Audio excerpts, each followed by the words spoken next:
Hi guys. Tonight, we are going to step carefully through the echoing corridors of a medieval castle after dark, when the torches burn low and the stone under your boots feels like a block of ice pulled straight from a river. You hear the faint drip of water seeping down from somewhere above, and you realize quickly that there's no central heating waiting to embrace you.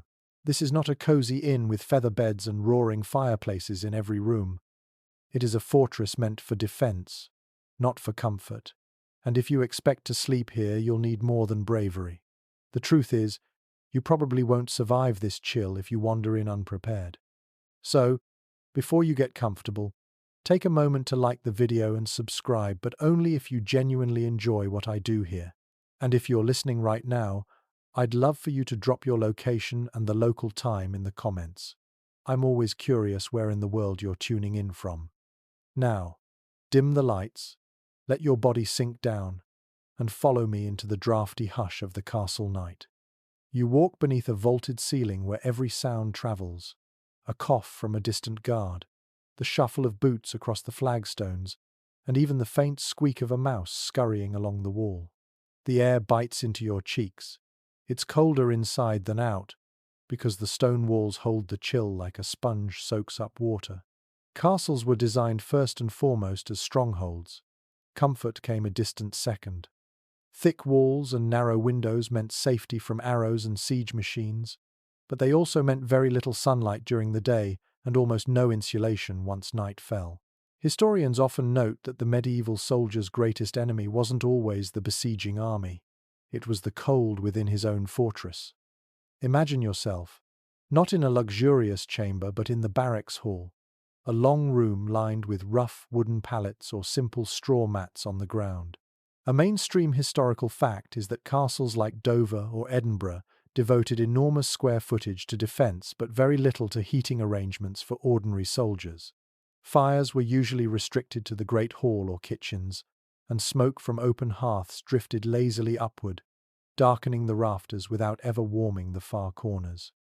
If you ended up sleeping in one of those corners, you might as well have been outside. The quirky part of this picture is how creative men became when facing that relentless chill. Chronicles tell of soldiers stuffing their boots with moss or wool scraps, sometimes even with straw, to insulate their feet while they lay down to rest. The smell, as you can guess, wasn't fragrant. But between the damp leather and the straw pressed against sweaty toes, at least you had a buffer against frostbite.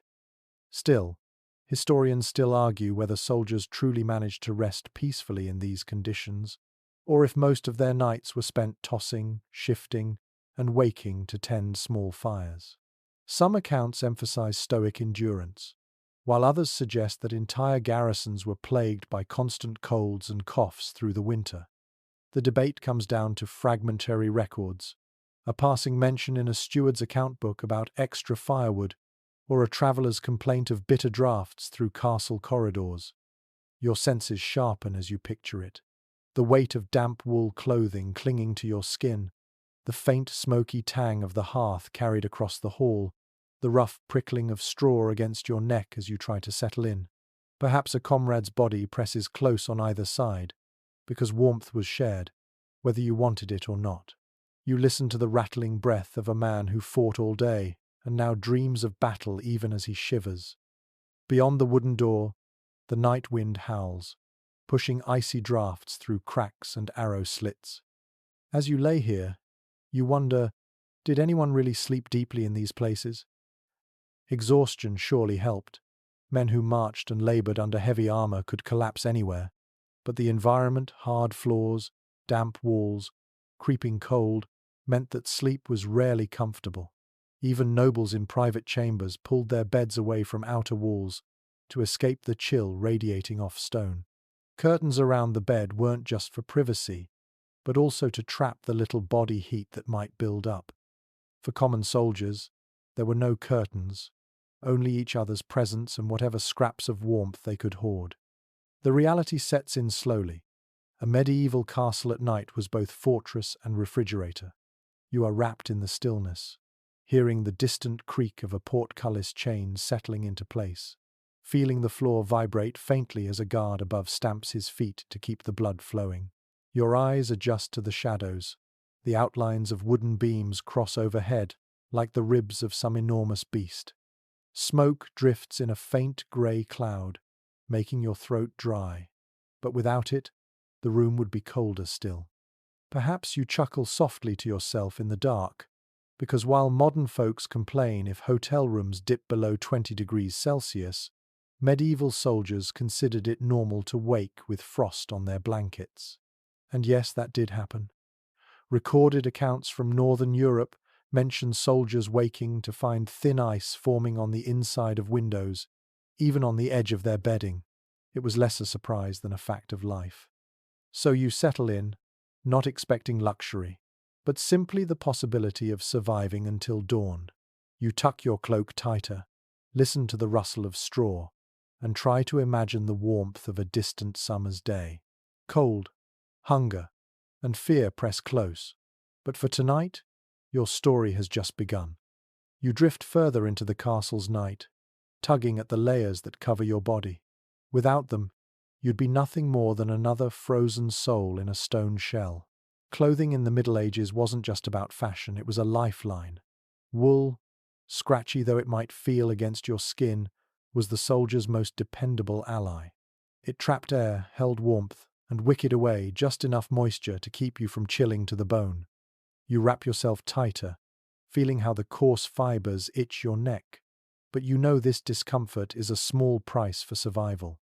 A mainstream historical fact is that soldiers and common folk alike relied heavily on thick woolen tunics, hose, and sometimes padded gambesons, not only for battle but also for sleep.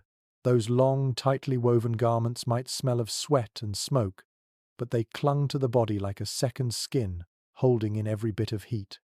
Medieval inventories list endless supplies of wool clothing. So essential was this fabric that armies often demanded it as part of garrison supplies, rather than luxuries like fine meat or ale. The quirky little detail you notice, though, is that people didn't always change out of those clothes when they slept.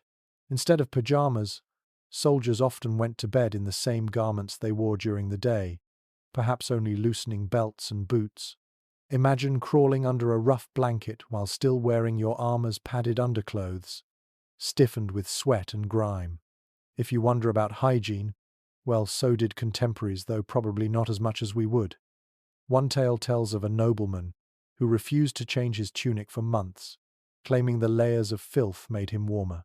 The smell alone must have cleared a room. And here, scholars still puzzle over the layering methods.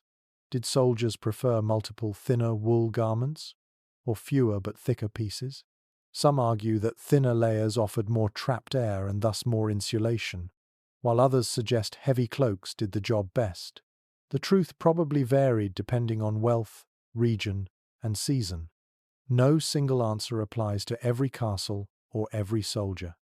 As you curl deeper into your own imagined bundle of wool, you sense the heaviness of the fabric pressing on your chest, the faint scent of lanolin still clinging from the sheep it once belonged to. The warmth seeps slowly inward, not like the instant relief of a modern duvet, but more like a gradual thaw spreading from skin to bone.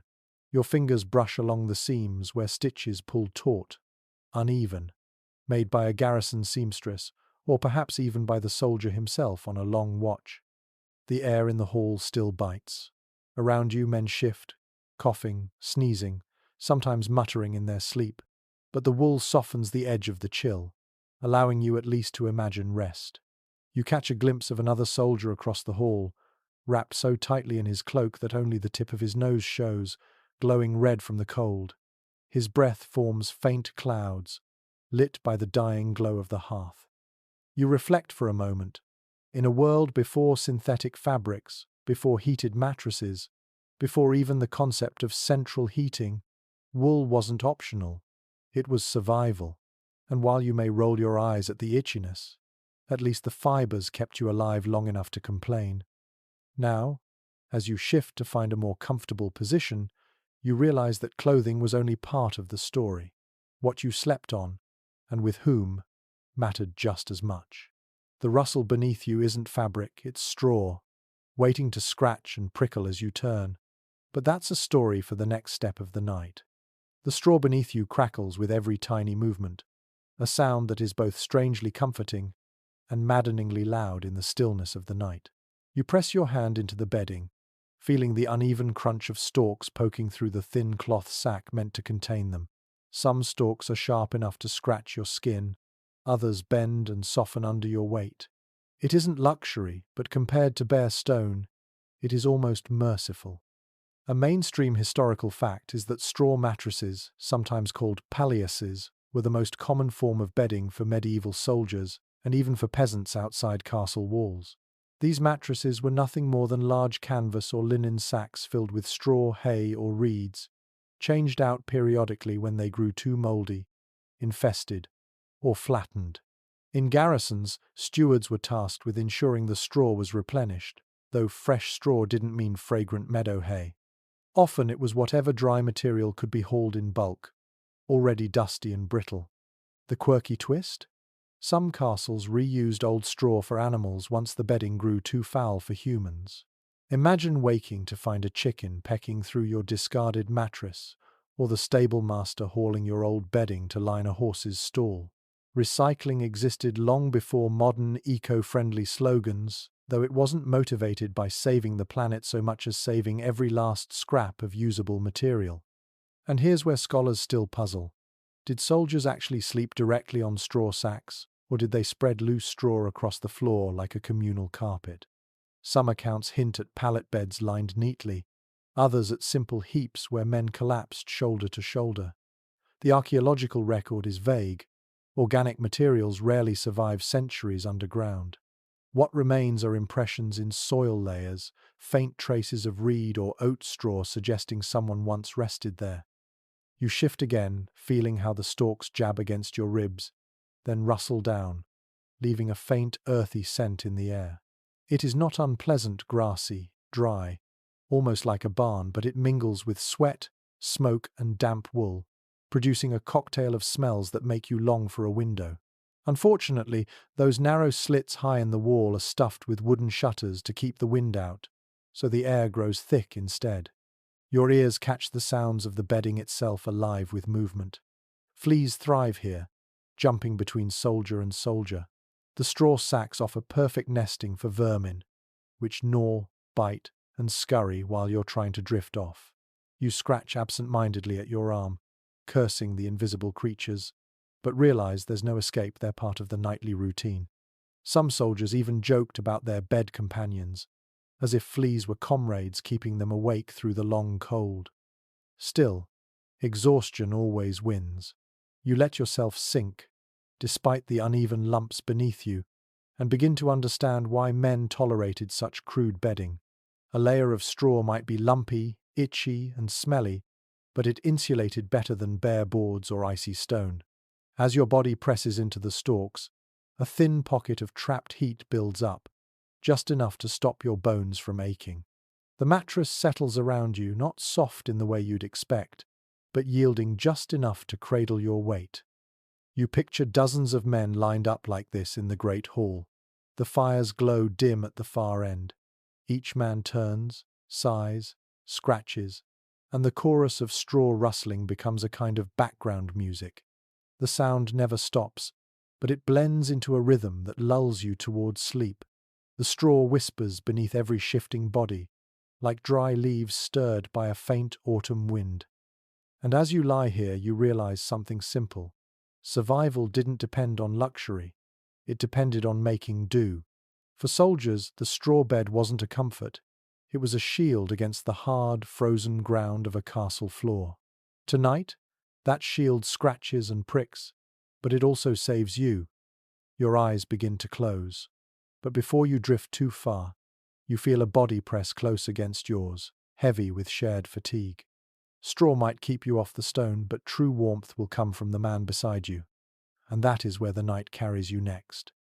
You barely notice at first when another soldier shifts closer, his shoulder brushing yours, his breath mixing with the smoky air.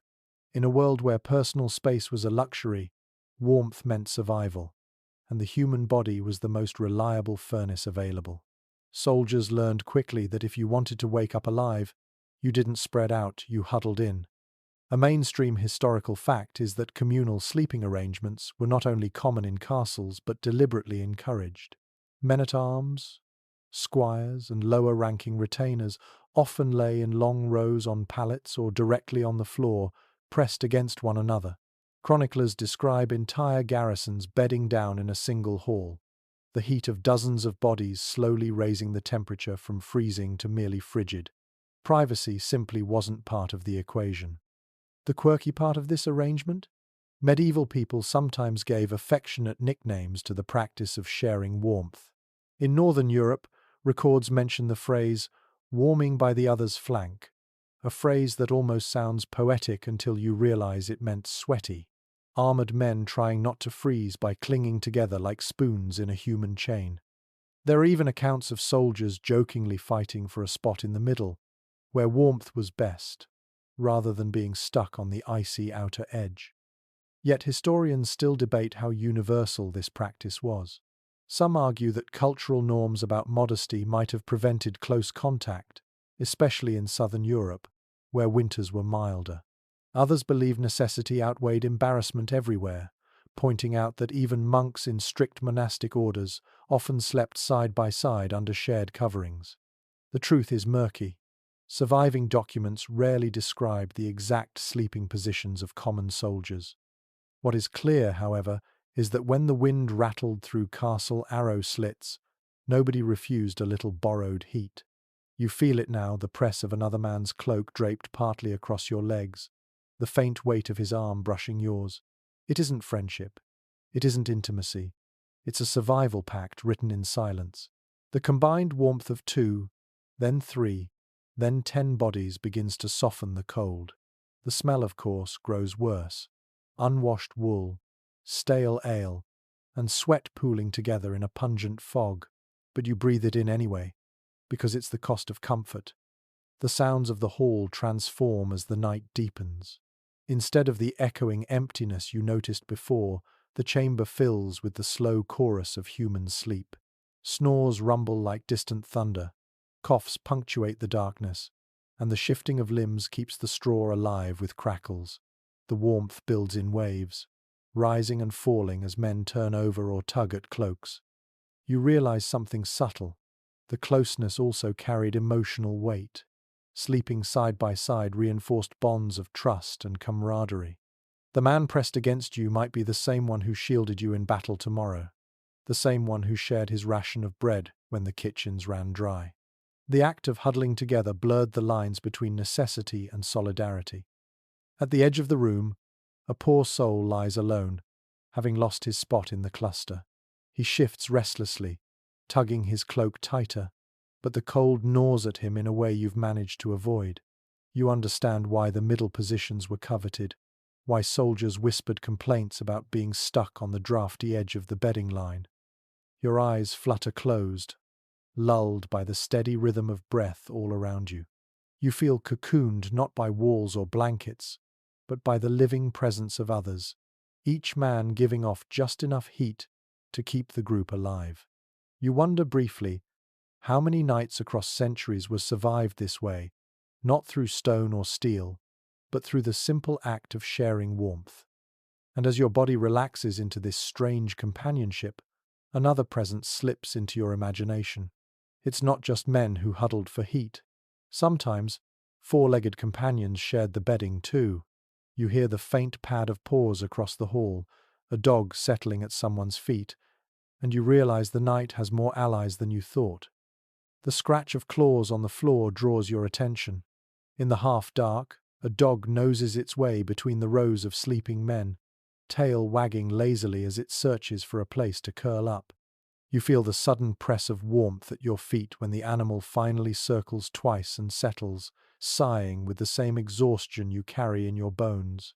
In medieval castles, animals were not just companions, they were part of the heating system. A mainstream historical fact is that dogs, cats, and sometimes even livestock were often brought indoors during winter nights. Cats served a double role, pest control and a small source of warmth when they curled into soldiers' laps. Dogs guarded against intruders and gave comfort while radiating body heat. In especially cold stables or halls, soldiers allowed horses to remain close, their massive bodies releasing enough warmth to raise the temperature of the room. Castles were living ecosystems, where human and animal cohabitation blurred for survival's sake. The quirky part? Some medieval accounts mention soldiers joking that the warmest beds belonged to the dogs. In certain households, the expression, a three-dog night, referred to needing not one, not two, but three hounds to sleep beside you in order to ward off the cold. It was more than a figure of speech, it was lived reality in drafty strongholds. Imagine the jumble of limbs, tails, and cloaks at the foot of a soldier's straw bed, as much fur as fabric keeping the frost at bay. But scholars still argue over how common this practice was in elite castles. Was animal companionship mainly for ordinary soldiers in the barracks? Or did nobles, too, keep dogs at their bedsides for warmth? Paintings and manuscripts show lapdogs nestled with ladies and hunting hounds stretched on noble chamber floors, but written accounts are often silent on whether soldiers regularly shared their bedding with animals. Archaeological digs, however, have revealed bones of dogs and cats within castle walls, suggesting these companions were far from rare. The smell, though, was another matter. You wrinkle your nose as the dog at your feet shifts, carrying with it the odor of wet fur, mingling with smoke, sweat, and straw. It is pungent, earthy, undeniably animal. Yet the warmth seeping into your toes makes you forgive the stench. You feel the slow rhythm of the dog's breathing, hear the faint thump of its tail in a dream, and realize it provides a kind of comfort beyond heat. The night feels less hostile with a living creature pressed against you. Elsewhere in the hall, a cat leaps lightly onto a man's chest, kneading its claws into his cloak before curling up with a purr. He grumbles, half asleep, but does not shove it away. The purring blends into the soundscape of the hall, snores, coughs, the creak of timbers, and the occasional pop of a dying ember. In the stables, horses shift in their stalls, snorting, the warmth of their bulk filling the air with steam that rises toward the rafters. You notice how the presence of animals shifts the atmosphere. It isn't just survival, it's companionship. The dog at your feet might be the same one that barked fiercely at strangers at the gate earlier in the day. The cat, keeping the vermin at bay, ensures your bread isn't nibbled away before you wake. Every creature plays its part in the delicate balance of castle life. You tuck your feet closer to the dog, appreciating the steady warmth radiating through fur and flesh. The cold stone walls still loom, the wind still howls faintly outside, but between men and beasts, the castle has created its own strange ecosystem of survival. Without them, nights like this might break you. With them, you find just enough comfort to drift further into sleep. And as the hall quiets, your gaze catches the faint shimmer of firelight at the far end. Flickering flames dance against the walls, fighting back shadows and giving the illusion of warmth that stretches farther than it truly does. Your eyes follow the glow, and your mind drifts toward the promise of the hearth. The glow at the far end of the hall beckons you, like the last beacon in a sea of shadows. You rise slowly from your bed of straw, careful not to disturb the dog curled at your feet, and shuffle toward the promise of heat. Each step echoes against stone, and the air feels marginally less cruel as you near the hearth. Flickering light paints the rough walls orange, highlighting every crack in the mortar, every dent in the wooden beams above. This is the castle's fragile heart against winter's breath, the fire. A mainstream historical fact is that medieval castles relied heavily on open hearths and portable braziers for warmth, particularly in the Great Hall. These were not tidy little fireplaces neatly tucked into walls. In early castles, the hearth was often an open fire in the center of the room, with smoke drifting upward to escape through a louver or hole in the roof. Later innovations did add chimneys and wall fireplaces, but even then, most soldiers never had the luxury of a private one. Instead, a single blaze attempted to heat a cavernous space, its warmth thinning quickly as it reached the farthest corners. You stand near the blaze now, letting the sting of cold in your cheeks give way to a sudden flush of heat. Sparks leap upward with a crack, carrying the scent of burning oak and resin. The fire is smoky, as green wood was often burned out of necessity, leaving your eyes watering and your throat scratchy. You cough, joining the chorus of others gathered around, and blink at the haze that clouds the hall's beams. And here comes the quirky detail. Fire wasn't always placed inside the hall at all. Chronicles describe men dragging iron braziers, shallow pots of glowing coals from chamber to chamber, like primitive space heaters. Imagine a soldier staggering through the corridor with one of these glowing buckets, nearly dropping it as hot embers scatter across the floor. Fires were life-saving, yes, but they were also constant hazards. Castle records contain countless orders about chimney sweeping, fire watching, and even rules forbidding soldiers to fall asleep too near the flames. More than one stronghold went up in smoke, not from siege, but from carelessness. You feel it yourself, the tension between comfort and danger. As your hands thaw in the fire's glow, you notice how close your wool sleeve is to the flame and how quickly it might catch. One wrong move, one drunken stumble, and the castle could face catastrophe. Soldiers, of course, knew this. Yet on bitter nights they edged closer anyway, weighing the risk of fire against the certainty of frostbite. Historians still disagree on how effective these fires actually were at warming entire halls. Some argue that the sheer volume of a stone chamber made it impossible to raise the temperature significantly, leaving soldiers warm only within a few feet of the blaze. Others point to accounts of great feasts, where roaring fires supposedly banished the cold entirely, suggesting that with enough fuel and enough bodies gathered, the warmth spread further than skeptics allow. Archaeological evidence offers hints, charred roof beams, soot-stained stones, but little clarity. The debate continues, a reminder of how much remains uncertain about everyday comfort in the Middle Ages.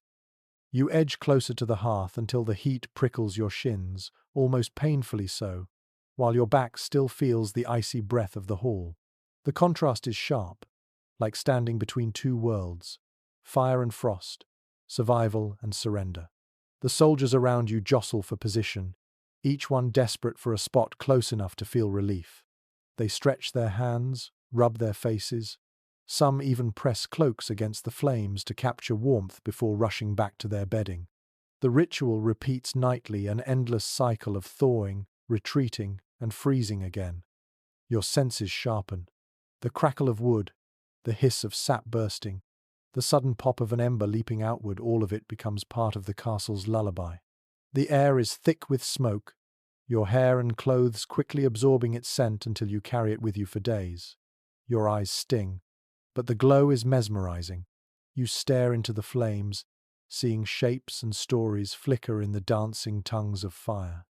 Perhaps soldiers of old did the same, finding brief escape from their hardships in the hypnotic blaze. The fire offers more than warmth. It is a gathering place, a source of companionship in the endless dark.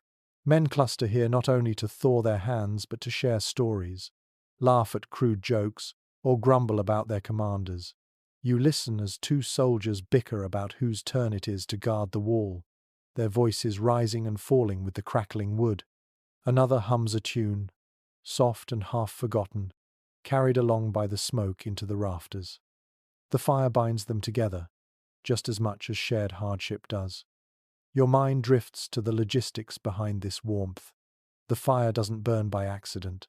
Somewhere outside, in the bitter night, men haul wood from stacks, splitting logs, feeding the blaze with steady hands. Entire castle economies revolved around fuel. Foresters, woodcutters, and haulers ensured that garrisons had enough to last the season. Records from large castles like Windsor detail enormous quantities of firewood consumed each winter. Without constant supply, the flames you now bask in would gutter out, leaving only darkness and frost. The quirky downside was that firewood often ran short. During sieges, for instance, castles sometimes rationed fire just as strictly as food. Soldiers had to choose between freezing in silence or risking smoke betraying their presence to the enemy outside.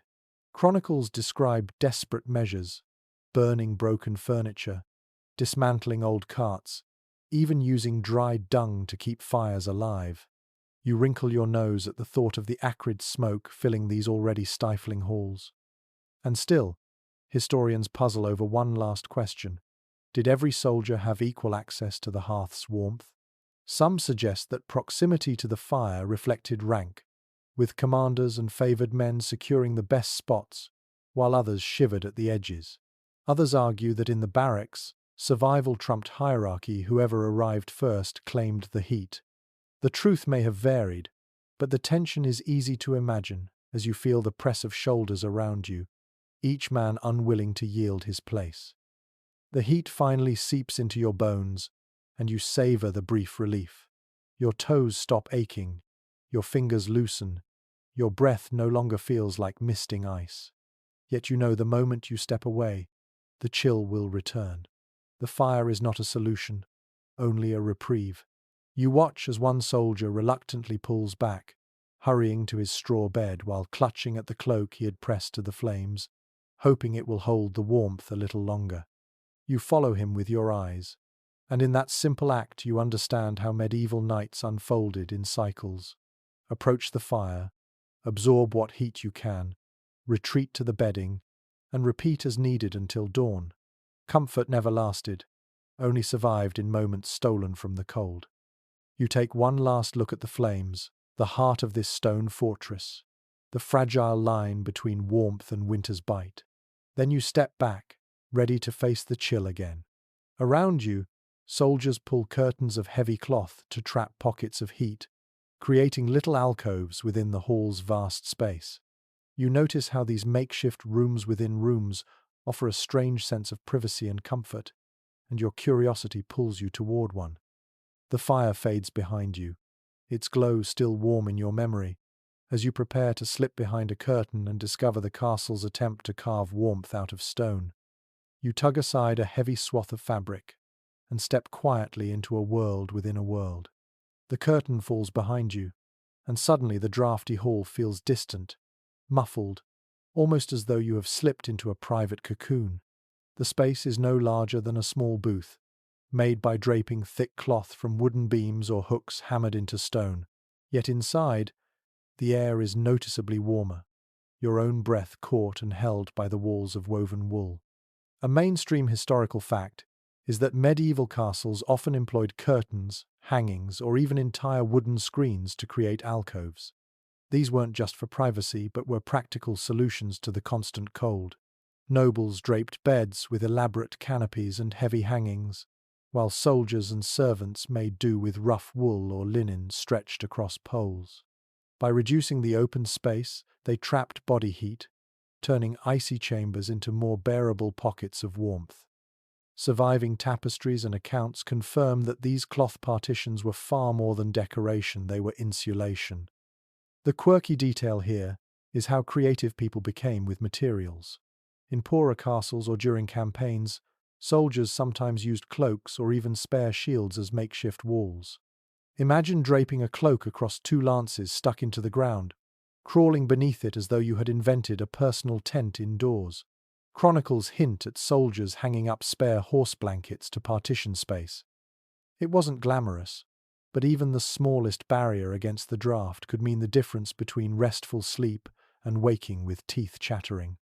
Still, historians disagree on how widespread these alcove arrangements were among ordinary soldiers. Some argue that cloth hangings were expensive and mostly reserved for noble chambers or chapels.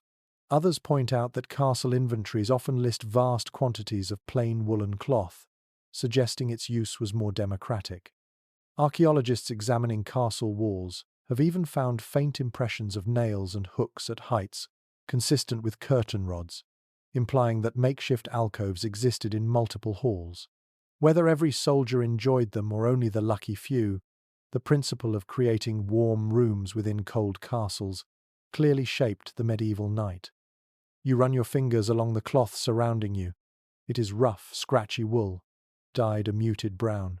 Your hand comes away faintly dusty, carrying the smell of smoke and lanolin. Yet you can already feel the difference. The stone chill no longer presses in from every side. The air is not warm, never warm, but it is less cruel, softened by the stillness.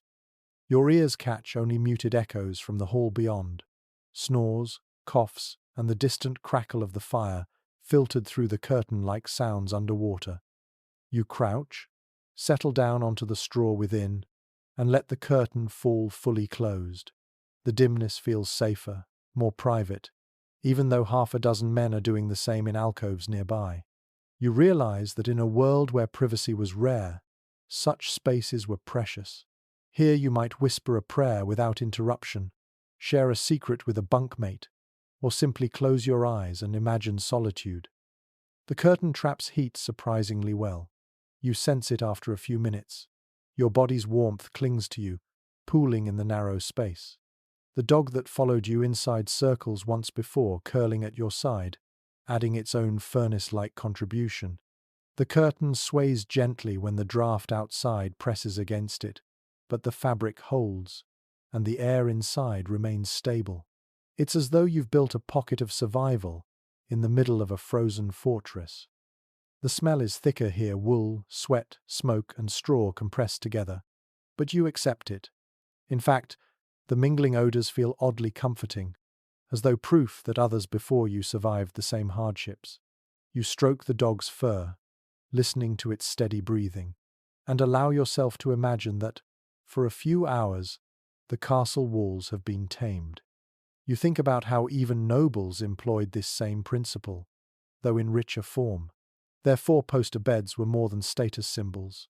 The thick curtains wrapped around them transformed the bed into a heated capsule. Contemporary reports describe nobles closing their bed curtains tightly at night, creating an almost tent-like chamber warmed by body heat, candles, or even bed warmers filled with coals. The concept was the same, whether noble or soldier. Shrink the space, trap the warmth, survive the cold. And here's another oddity worth savoring. Medieval people sometimes left religious or decorative images embroidered into their hangings, not just for beauty, but for spiritual comfort during the long, dark hours. In monasteries, for example, curtains might depict saints or biblical scenes, reminders that protection came not just from wool but from faith. Soldiers, meanwhile, might pin tokens, charms, or scraps of coloured cloth from home to their makeshift hangings. These little decorations gave identity to what otherwise would have been plain, scratchy barriers. Historians continue to debate how effective these alcoves truly were. Some experiments with replica hangings suggest they raised the temperature inside only slightly, perhaps by a degree or two, but enough to make survival tolerable. Others argue the psychological effect was as important as the physical one. Feeling enclosed, shielded from drafts and from watchful eyes, might have allowed soldiers to rest more deeply, even if the actual warmth was modest. The line between practical benefit and perceived comfort is blurry, but in survival, perception matters. You lean your head back against the cloth and close your eyes. The darkness inside is deeper than in the open hall, softened and still. The outside noises blur further, and you realize you are finally drifting towards something resembling sleep. But as your body relaxes, your thoughts linger on the cloak you set aside earlier, the same cloak that shielded you from rain on the march, that bore your lord's emblem in battle. In the stillness, you realize how often that same cloak doubled as a blanket, a final layer of warmth when everything else failed. The curtain alcove holds you steady, but your mind is already drifting toward the memory of pulling a cloak tight around your shoulders, wrapping it over your head as the night pressed in. That's where the story carries you next, into the folds of wool and the comfort of a soldier's most loyal garment. You ease out of the alcove for a moment, pulling the curtain aside and letting the draft remind you why that little cocoon mattered. The chill wraps around you like a wet cloak, and the irony isn't lost because a cloak really was the medieval soldier's blanket, shield, and sleeping bag all at once. When your bed was nothing but straw and your chamber full of cold air, that rectangle of wool became your dearest possession. A mainstream historical fact is that soldiers of the Middle Ages were rarely issued special bedding. Cloaks were multi-purpose, worn on patrol, draped over armor, and then pulled tight at night as the only cover available. Cloaks were often made of thick fulled wool, sometimes with hoods, sometimes lined with fur for the wealthy. On campaign, knights and men-at-arms carried them rolled behind saddles. In castles, a cloak doubled as a night blanket, often pulled right over the head to trap every breath of heat. The quirky part is that cloaks weren't just coverings, they became makeshift tents. Chronicles mention soldiers pinning cloaks between spears or leaning them against shields, crawling under them to make little shelters. One late medieval account describes archers laughing at a companion whose cloak had caught rain and frozen stiff, leaving him to crack it across his knees before wrapping it back around himself. It sounds ridiculous, but to those men it was normal. Cloaks were armor against the elements, sometimes more important than the steel on their backs. Yet historians still argue about the quality of these cloaks. Did every soldier have access to heavy, water-resistant wool, or were cheaper, thinner garments more common? Some suggest that only knights could afford fine-lined cloaks, while common soldiers relied on coarser, thinner wool that lost heat quickly when wet. Others counter with evidence from surviving wills and inventories, which often mention cloaks among the possessions of even modest men-at-arms, hinting that they were considered essentials rather than luxuries.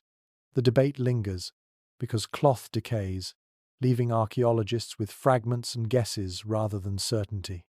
You draw the cloak tighter around your body now, imagining how its weight presses against you. It smells faintly of smoke from the hearth, mingled with damp earth and sweat. It scratches at your cheek as you pull it over your head, blocking out the drafts. Inside, the sound of the hall dulls, muffled into something distant. You breathe into the wool, your own breath warming the air pocket until your face grows flushed. It isn't comfortable, exactly, but it is survival. The sensation is oddly familiar, even to a modern listener. Think of camping with a single sleeping bag, or curling beneath a heavy quilt in a drafty cabin. Now imagine that quilt is your only shield from winter, day after day, night after night. That's how a soldier lived. Around you, other men do the same. One soldier pulls his cloak over his boots, tucking it under his legs to keep out the drafts. Another uses his as a pillow, bunching it beneath his head, while relying on body heat from his neighbor to keep him warm. A third wraps it so tightly that he resembles a cocoon, snoring into the folds while flecks of frost cling to the edge of the fabric. The cloak also carried symbolic weight. Many bore the colours or emblem of a lord. So at night, men literally wrapped themselves in their allegiance.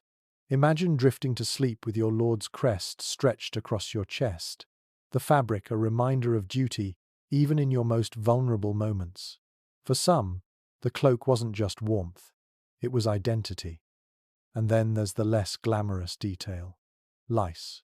Cloaks, worn constantly and rarely washed, became infested quickly. Soldiers complained of scratching through the night, fleas and lice crawling in the seams. You shift uncomfortably at the thought, tugging your cloak tighter anyway, because the choice was simple: itch or freeze. Most chose to itch. The cloak also absorbed the smells of daily life: cooked meat, horse sweat, campfire smoke. Wrapped in it, you breathe in the entire story of the day. That pungent mix becomes almost comforting, a reminder of battles fought, meals shared, and nights survived. When cloaks grew too foul, men beat them with sticks or hung them in smoke to drive out pests. Washing was rare, because wet wool could take days to dry, leaving a man more vulnerable to cold. Historians note one more point of debate. Were cloaks ever lined with fur for common soldiers, or was that a privilege of nobles? Surviving accounts suggest that fur linings were expensive and mostly reserved for wealthy households. Yet some argue that in the coldest climates, cheaper furs, rabbit, squirrel, even cat may have been stitched into soldiers' cloaks. It's a detail that makes modern readers shudder, but survival often trumped sentiment. You close your eyes inside your wool cocoon, feeling how the fabric muffles sound and traps warmth. You hear only your own breathing, steady and rhythmic. For a few moments, it almost feels private, safe. The stone walls fade, the draft weakens, and you might just drift into real sleep. But then, from somewhere in the hall, comes the unmistakable sound of a jug being set down, the slosh of liquid pouring into a cup. The smell of ale wafts faintly across the hall, carried on laughter and murmured voices. A soldier gulps, wipes his mouth with the back of his hand, and sighs with satisfaction. The drink promises a different kind of warmth, one that burns from within. You stir beneath your cloak, listening as mugs clink and the firelight flickers on their faces. You realize that, in the absence of thick blankets or central heating, sometimes the surest way to fight the cold was to drink it away. And so, as you curl deeper into your cloak, your thoughts drift toward the role of ale, wine, and other night draughts in helping soldiers forget the bite of the medieval night. The faint slosh of liquid in a jug becomes irresistible, pulling your senses out of the woolen cocoon and toward the little circle of men huddled near the fire. One of them tips back a wooden cup, swallowing with a satisfied grunt before passing it along. Another warms his hands over the vessel itself, letting the steam curl upward into the smoky hall. In the world of medieval castles, ale was not just a drink. At night it was a blanket for the belly, a liquid fire to carry you past the cold stone walls. A mainstream historical fact is that ale was a staple of the medieval diet. It wasn't the frothy pub drink you picture today, but a lightly fermented, low-alcohol beverage consumed daily by peasants and nobles alike. Soldiers drank it as part of their rations, often brewed right within castle walls by dedicated alewives or in small brewhouses. At night, a cup of warm ale or sometimes mulled wine when supplies allowed offered not only comfort but calories and hydration. Water in cisterns could stagnate, but ale, boiled during brewing, was safer. The quirky twist is that soldiers sometimes spiced their drinks with herbs like rosemary, sage, or even pepper, believing these additions helped heat the body from within. One account describes guards on a frosty night mixing hot stones into their mugs of ale to raise the temperature, gulping quickly before it cooled again. Imagine the awkward comedy of men fishing half-burnt stones out of their cups while trying to look dignified. Medieval medicine blurred into daily practice, and drinking herbs or spices was thought to balance the humours and drive away chill. But here lies a point of scholarly debate. Did alcohol actually help them sleep warmer, or was it only an illusion? Modern science tells us that alcohol dilates blood vessels, creating a brief sensation of warmth, but ultimately lowering core temperature. Some historians argue that soldiers unknowingly sabotaged their own bodies by drinking heavily before bed. Others counter that the psychological comfort of a warm belly and a drowsy head outweighed the physical drawback. After all, in a freezing castle with no insulation, a little illusion might be all you had. You watch the men pass around their mugs, their faces glowing faintly in the firelight. The smell of ale mixes with smoke and straw, yeasty and sour, yet oddly inviting. One soldier sighs deeply, setting down his empty cup with the relief of a man who knows he'll at least drift into a stupor. Another hums a tune, tapping his fingers on the wooden rim, his voice slurring into the shadows. Alcohol softened the edges of hardship, dulled the awareness of cold, and made the long nights shorter. The dog at your feet stirs, perhaps smelling the malt. A soldier reaches down absent-mindedly and tips a drop toward the floor, laughing as the dog laps it up. You imagine the mutt swaying later, more from warmth of belly than body heat. Even animals weren't immune to the castle's rituals. You take a sip in your imagination, letting the warmth coat your throat. It isn't sweet, more bitter, earthy, sometimes sour if the brew had sat too long. But it spreads a haze through your chest, loosening your muscles. The tension in your shoulders eases, your heartbeat slows, and for the first time tonight you feel drowsiness carry you close to sleep. The ale is a lullaby, crude but effective. The hall hums with this strange camaraderie. Men laugh louder now, though the jokes are crude and short. One stumbles slightly as he heads back to his straw pallet, collapsing in a heap with cloak and boots still on. Another curls right where he sits, head resting on the rim of his empty mug. The firelight dances, the voices fade, and the ale does its work. You reflect on how central drinking culture was to medieval life. Feasts, fasts, celebrations, even ordinary nights all circled around ale or wine. In the castle barracks, ale was not luxury, it was ration. Records show garrisons requesting gallons daily, not for merriment, but because liquid bread was part of survival. Warmed slightly, it carried the illusion of a hearth into the body. Soldiers without ale often complained bitterly. Those with it endured. And yet, historians still wonder how much drunkenness interfered with duty. Did ale actually make soldiers worse at guarding their posts? Some sources describe sleepy, stumbling sentries punished for drinking too much. Others argue that low-alcohol ale rarely produced true intoxication, serving more as nutrition than danger. The line remains blurred, just like the torchlit haze in which you sit now. You close your eyes, swaying with the rhythm of the hall. Your belly feels full, your body warm, your mind softening into a haze. For a moment, the icy stone fortress seems far less menacing. But then, a sudden clatter jolts you awake. The sound of boots pacing on the floor. A guard has risen, shoulders hunched, ready to walk his shift along the battlements. His task is the hardest, to face the night outside without fire, without company, and with no cloak thick enough to banish the biting wind. As you nestle back into your cloak, you can almost feel his footsteps echoing through the castle, his breath steaming in the night air. The ale may warm those inside, but for him, there is no such comfort. The guard's dilemma is the next story waiting beyond the flicker of the fire.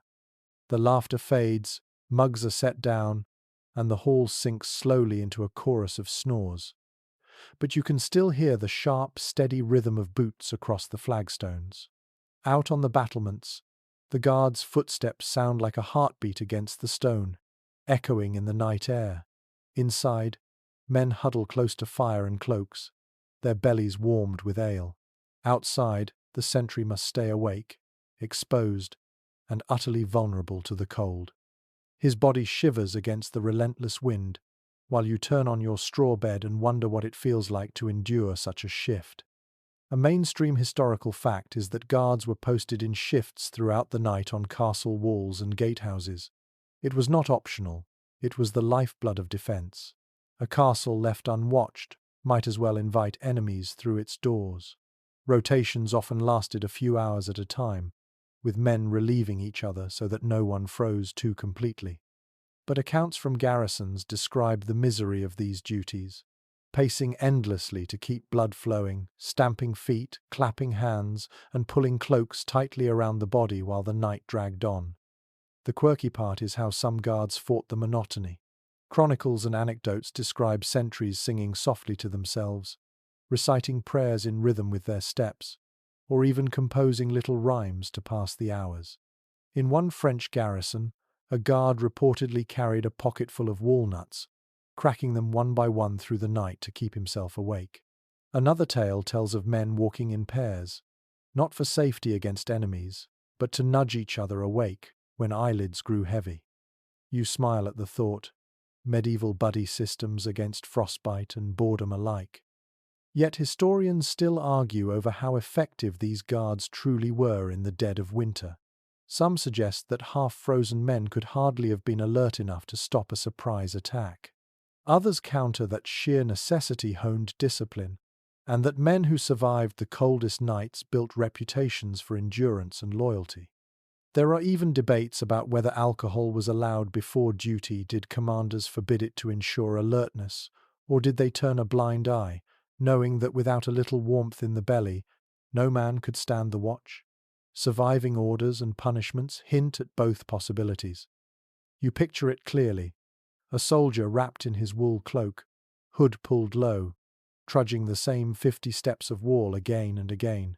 The sky is a heavy grey-black, clouds hiding the stars, and the wind howls through arrow slits like a pipe organ. He grips his spear tighter, not as a weapon, but as a crutch to lean on when the cold weakens his legs. His breath puffs white with each exhale, quickly whisked away by the gale. Beneath his boots, Frost gathers in the cracks of stone. His eyes water, his nose runs, and he wipes it with a sleeve already stiff with ice. He stops for a moment to peer out into the darkness beyond the walls. Perhaps he imagines shapes moving, raiders, wolves, or simply shadows cast by the moon. The cold plays tricks on perception. Ears ring, teeth chatter, and even the faint creak of a tree branch might sound like an advancing army. Fear and frost mix together until every sound becomes suspicious. The smell of smoke from the hall below reaches him faintly, mingling with the sharp tang of frozen air. He envies the men curled up on straw, the warmth of dogs at their feet, the taste of ale still on their tongues. But he also knows that without him, they would sleep vulnerable. The irony of medieval life. One man shivered awake so that dozens could dream.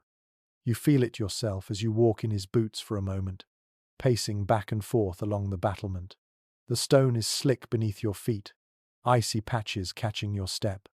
The parapet rises around you like jagged teeth, blocking some wind but channeling it straight into your face. Your fingers ache even under gloves, your joints stiffen, and you stamp your feet harder just to feel them. The cloak wrapped around you is heavy, but the wind sneaks through every gap. You bend your head, teeth clenched, and mutter a curse to no one in particular. Some guards improvised small comforts. They tucked hot stones inside their boots before going on watch, or smuggled out coals in little iron pots, hiding them in corners to warm numb fingers.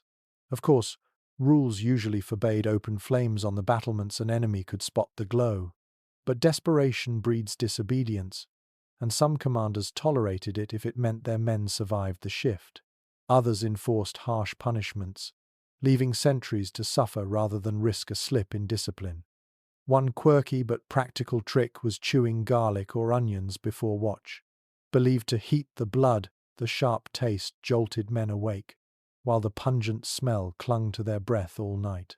Imagine a castle guard reeking of onions, muttering prayers under his breath, hoping the warmth in his belly outweighed the mockery of his comrades later. Still, the scholarly debate lingers. How many guards actually stayed awake? Did exhaustion and cold overwhelm even the most disciplined? A handful of accounts accuse men of dozing off, caught and punished severely, sometimes with flogging or fines. Others suggest commanders built schedules carefully, allowing just short enough shifts that drowsiness couldn't overpower duty.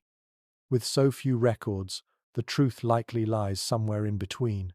Some guards endured with grit, others failed, and the castle trusted to numbers more than perfection. As the night deepens, you imagine yourself trudging onward, your thoughts growing hazy. The wind roars in your ears, your legs ache, and time itself seems to freeze. Minutes feel like hours. You wonder whether the moon has moved at all, or if dawn will ever come. Your hand tightens around the spear, not for defense, but simply to remind you that you are awake, alive, still here. Finally, at the end of the shift, a fellow soldier appears, his own cloak pulled high, his face red with cold. You pass the duty to him without a word, shuffling back down the stairwell into the hall. The heat of the fire and the murmur of snores greet you like paradise. You collapse onto your straw, too exhausted even to remove your boots, and fall instantly asleep. But not every soldier was lucky enough to guard the walls or share warmth inside the great hall. Some nights, when the barracks were too crowded or the straw too foul, men sought refuge elsewhere in the haylofts above the stables, where the scent of animals mingled with the promise of insulation. And so, as you drift into sleep, your mind climbs upward, following the rustle of hay and the low snort of horses, toward another kind of bed waiting in the loft. You climb a narrow wooden ladder, the rungs creaking under your weight, until your head rises into a loft that smells of hay, manure, and animal heat. The air is thicker here, heavy with the warmth of living bodies below. Horses shift in their stalls, stamping hooves and blowing steam into the darkness, while chickens rustle in corners and a cat slinks silently between bales. Compared to the icy stone hall, the hayloft feels almost like a sanctuary. A mainstream historical fact is that hay and straw were common insulating materials in the medieval world, and soldiers sometimes slept in stables or barns precisely because of the warmth they offered. Records from manorial estates and castle accounts occasionally note soldiers quartered in stables during campaigns, or even lodging with their animals when overflow from barracks forced them elsewhere. The hayloft above a stable provided a double advantage: insulation from thick piles of hay and the steady, radiant heat of the horses below. The quirky side of this arrangement is that some men preferred the loft even when space was available in the hall. Chroniclers joke about soldiers claiming they slept with the horses because the beasts gave off more warmth than comrades. Horses generate a remarkable amount of heat, their bodies steaming even on freezing nights. Men curled above them could feel that heat rising, drifting into the hay, turning the loft into a crude but effective heated chamber. It was, in its way, medieval central heating powered by horseflesh. But historians still question how widespread this practice really was. Did stables regularly double as barracks? Or was it only in emergencies? Some argue that disease and hygiene concerns would have made commanders reluctant to lodge men with animals. Others counter that survival outweighed squeamishness, and when the cold bit deep, no one cared about the smell. Archaeological digs at some castles reveal bedding layers in outbuildings rather than halls, supporting the idea that haylofts were used for human sleep more often than records admit. You settle into the hay, feeling it prick against your skin. Unlike the straw pallets in the hall, this hay is loose, piled thickly, and it shifts beneath you like a restless mattress. You burrow deeper, creating a little nest, and the warmth seeps around you. The smell is sharp, sweet grass mixed with the musk of animals and the ammonia tang of urine, but it is oddly soothing, an earthy perfume that promises life in a world of stone. Your ears catch the sound of horses chewing methodically, their teeth grinding hay into pulp. The rhythm is steady, hypnotic, like a lullaby composed of animal hunger. Occasionally one snorts, shaking its head, sending dust swirling into the air. A chicken clucks sleepily.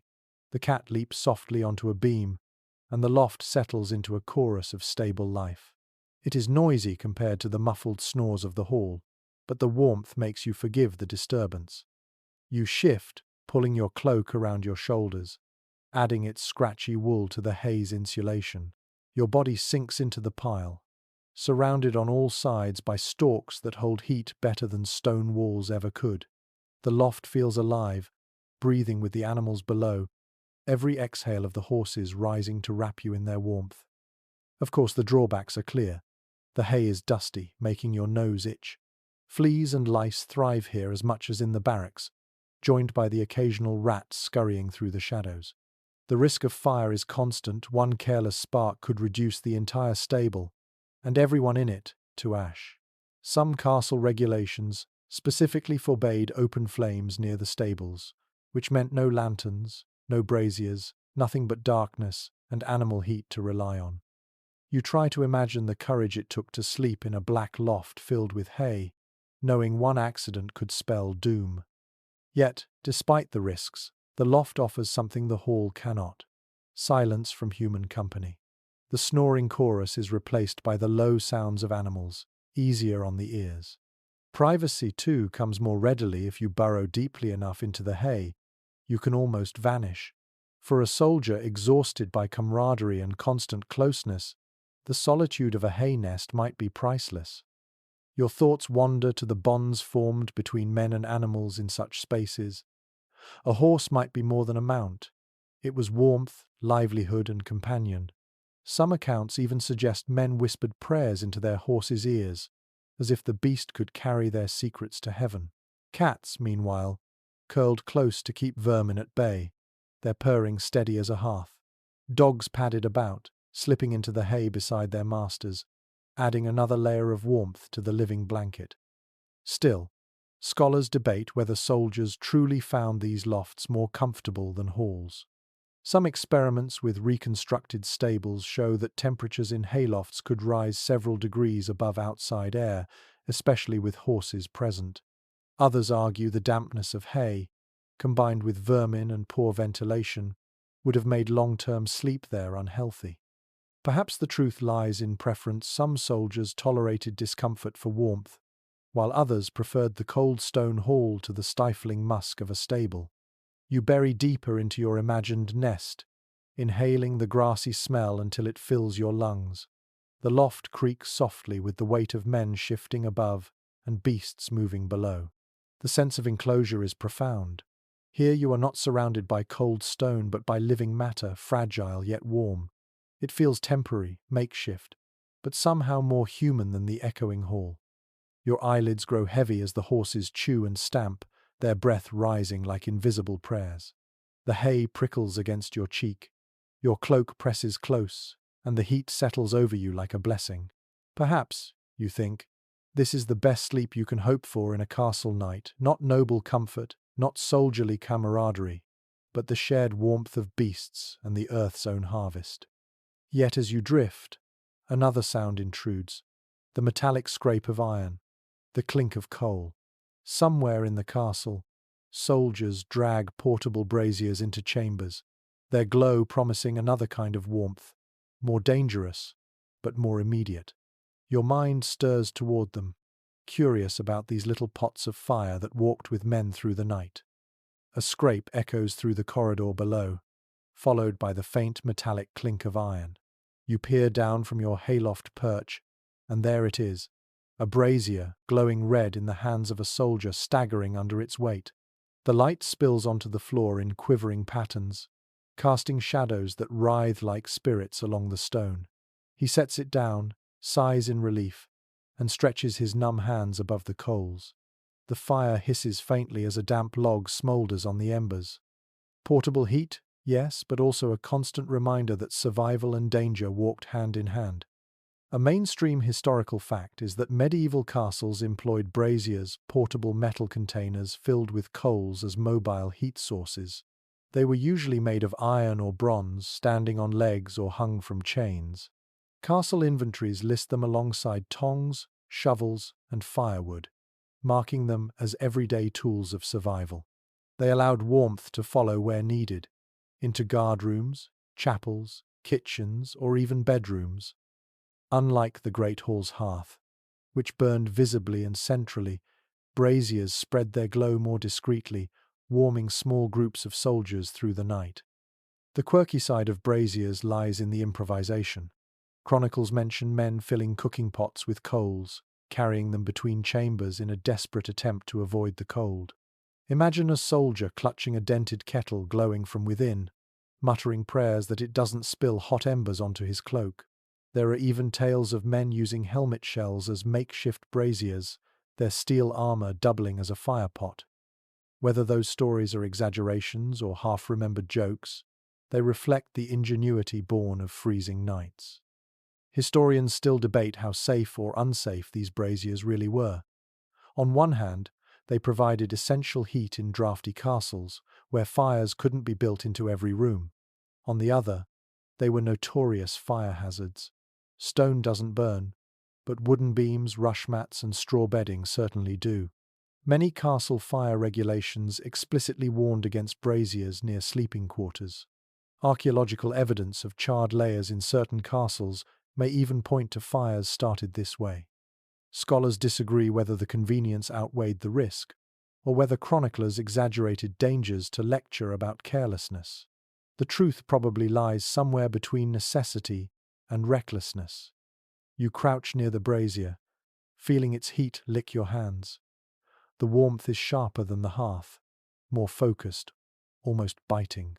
It radiates outward in waves, searing your palms when you lean too close and leaving your back still chilled. The sensation is addictive. You inch closer, then pull away, repeating the dance like every soldier before you. The air smells metallic, tinged with ash and the faint, acrid scent of burning charcoal. A cough echoes from across the room. Too much smoke in a closed space, and lungs suffer even as skin warms. The brazier transforms the space around it.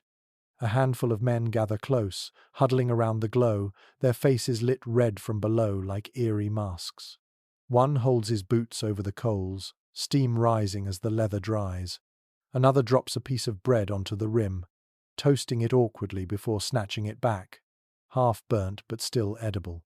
Laughter ripples among them, a brief moment of levity carved from the cold night. The brazier is not just heat, it's company, a miniature hearth for those unable to reach the great fire. Your ears catch the hiss of a log crumbling to ash. Sparks dance upward, threatening to leap onto the straw at your feet. You instinctively stamp at one, heart quickening as you realize how close disaster lurks. Fire promises life, yet takes it as swiftly as it gives. Perhaps that was why medieval people lived in such tension with it, revering it, fearing it, regulating it to the last ember. The dog that had curled at your feet before sidles closer now, drawn by the warmth. It circles once, then settles with its nose nearly touching the iron rim. A soldier nudges it back with a boot, muttering about singed fur, but the mutt simply flops down stubbornly, eyes half closed. Even beasts knew the brazier's worth. You imagine the logistics again, how many braziers a castle might require, how many men it took to tend them. Stewards organized coals, recorded their distribution, and ensured supplies of wood or charcoal reached every hall. It wasn't as simple as lighting a fire. It was a system, a constant movement of heat around a fortress too vast to warm in its entirety. Castles consumed fuel like armies consumed bread, and without it, even their stone might as well have been a tomb. Some soldiers swore by carrying small coals in clay pots beneath their bedding, a kind of primitive bed warmer. Risky, yes, but desperation bred courage. Others claimed to heat stones in the brazier, wrapping them in cloth and tucking them into cloaks or boots. These glowing tokens offered warmth for hours, until their heat faded back into chill. You picture yourself holding one of those stones now, clutching it like a treasure, savoring every lingering degree. Still, scholars remain divided on whether these techniques were everyday practice or occasional measures. Was the brazier truly a nightly ritual in castles, or only reserved for extreme cold? Records don't answer clearly, leaving modern imagination to fill in the gaps. The brazier's glow dims as coals crumble into grey ash. One soldier stirs it with iron tongs, coaxing a last flare of red before resigning himself to its death. The men sigh, stand slowly, and drift back to their straw. Darkness creeps in again, the cold immediately reclaiming the room. The dog lifts its head, yawns, and trots back toward the hall's warmer crowd. You linger a moment longer, staring into the fading embers. Their last heat clings to your skin, quickly stolen by the night air. You pull your cloak around your shoulders, remembering that tomorrow the steward will refill the brazier, and the cycle will repeat. Tonight, though, its warmth is gone, and you must rely on your own body and clothes to carry you through. Your hand brushes against the edge of a linen shift folded near your bedding. You realize that beneath the wool cloaks and rough straw, soldiers also wore nightshirts and hoods, simple garments that softened the transition from day to night. Some scoffed at them, others swore by them. You tug the cloth closer, wondering how such humble linen might feel against frozen skin. And so your thoughts drift naturally from the glowing brazier to the quieter comfort of medieval nightclothes, the linen shifts and hoods that bridged the gap between day's armor and night's chill. You let the last heat of the brazier fade from your skin, then reach down to the folded fabric beside you. It is light in your hands, not the coarse scratch of wool, but something smoother, softer linen. The shift, as it was called, was one of the few comforts that could make the difference between a miserable night and a tolerable one. Soldiers rarely had luxuries, but when they did, it was often something simple: a linen shirt to sleep in, perhaps paired with a wool hood pulled tight around the ears. A mainstream historical fact is that linen nightshirts and woolen hoods were widely used in the Middle Ages, not just by nobles but also by common soldiers when they could afford them. Linen was cooler in summer and warmer in winter than bearskin alone, and it wicked sweat away during sleep. The hood, meanwhile, functioned almost exactly like a medieval beanie or balaclava, trapping the heat that escaped most readily through the head. In fact, Manuscript illustrations show monks and laymen alike bundled in long shifts with hoods tied snugly beneath their chins, curled up like bundled infants against the draught. The quirky detail? Nightshirts often doubled as day wear under other garments, and soldiers sometimes never bothered to remove them. There are even humorous accounts of men startled awake by alarms rushing straight into battle still wearing their shifts, armor buckled over what was essentially underwear. One tale from a Burgundian garrison describes a soldier mocked by his fellows for charging into a drill like a ghost, pale linen fluttering beneath his mail. Yet, however ridiculous it looked, the garment did its job, keeping the body warm enough to function. Historians still debate just how common true nightclothes were for soldiers. Did every man sleep in a designated shift, or did most simply collapse in the same tunics they wore during the day? Some argue that linen shifts were too valuable to be soiled nightly and reserved mainly for wealthier households. Others point to inventories of even modest estates listing multiple shifts per person, suggesting that this most basic garment was ubiquitous. The surviving fragments are too few to settle the argument definitively, leaving us to weigh practicality against cost. You lift the imagined shift to your face and breathe in. It smells faintly of lye soap, though more often it would reek of smoke, sweat, or mildew. Linen, when freshly washed, carried a crisp scent, but in the castle barracks laundry was sporadic at best. More likely, the shift felt damp against the skin, carrying the cold of unheated washwater or the rank of many nights' wear. Still, compared to wool's itch, the fabric glided smoothly across your arms, softening the edge of discomfort. You slip it over your head in your imagination, the linen brushing your shoulders, settling heavily to your knees. The wool hood follows, pulled down until it frames your face in a warm cocoon. The ties dangle against your chest. The fabric muffles sound slightly, and you suddenly feel less exposed to the vastness of the hall. The garments may be simple, but they create a sense of enclosure, a private climate zone in an otherwise merciless environment. Around you, other men adjust their hoods, tugging them over noses and ears until only their eyes peek out. Some have patched garments, ragged at the hems, others boast shifts neatly mended by wives or camp followers. A few sleep bareheaded, stubborn or too poor for a hood, and they shiver visibly in the draught. The dog curls closer to one such man, as if sensing the need for extra warmth. The hood, though small, carried symbolic weight too. In some regions, soldiers were actually buried in their hoods, the garment considered almost an extension of the body. A hood offered anonymity, protection, and identity all at once. For a soldier lying in a hall of dozens, it might be the only garment that made him feel like himself. You adjust your hood, pull your shift close, and curl onto your side on the straw. The difference is immediate.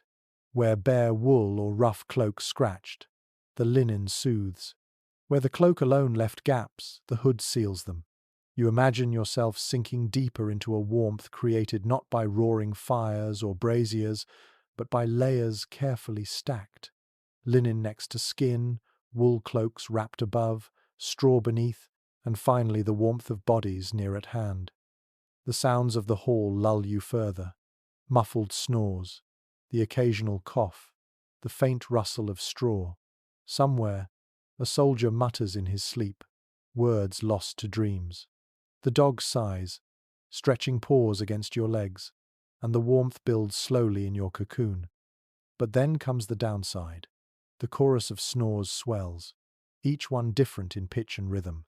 A nasal whistle from one side, a guttural rumble from another, punctuated by the occasional loud snort that startles you awake. The comfort of nightshirts and hoods fades as you realize that sleeping in a communal hall meant not just warmth but noise. You roll onto your back, staring up into the dim rafters, and let the cacophony wash over you. It is both irritating and strangely reassuring, a reminder that you are not alone in this fortress, that dozens share the same struggles. The night stretches on, filled with sound and warmth in equal measure, and you drift slowly into a fitful sleep. Tomorrow, You'll remember the relief of linen against skin and wool across your head. But tonight, what you remember most is the sound of men breathing in unison, filling the hall with a symphony of survival. The night deepens, and the warmth of your hood and shift begins to fade against the growing awareness of a different discomfort: sound. The communal hall is no longer a place of chatter and firelight. It has become a great chorus of men lost in slumber. The noise is relentless. Some breathe softly, others wheeze with every exhale, and still others erupt in sudden snorts that jolt you back from the edge of sleep. If the cold was an enemy, then noise was its mocking companion. One well-documented reality of medieval barracks life is that soldiers rarely, if ever, slept alone.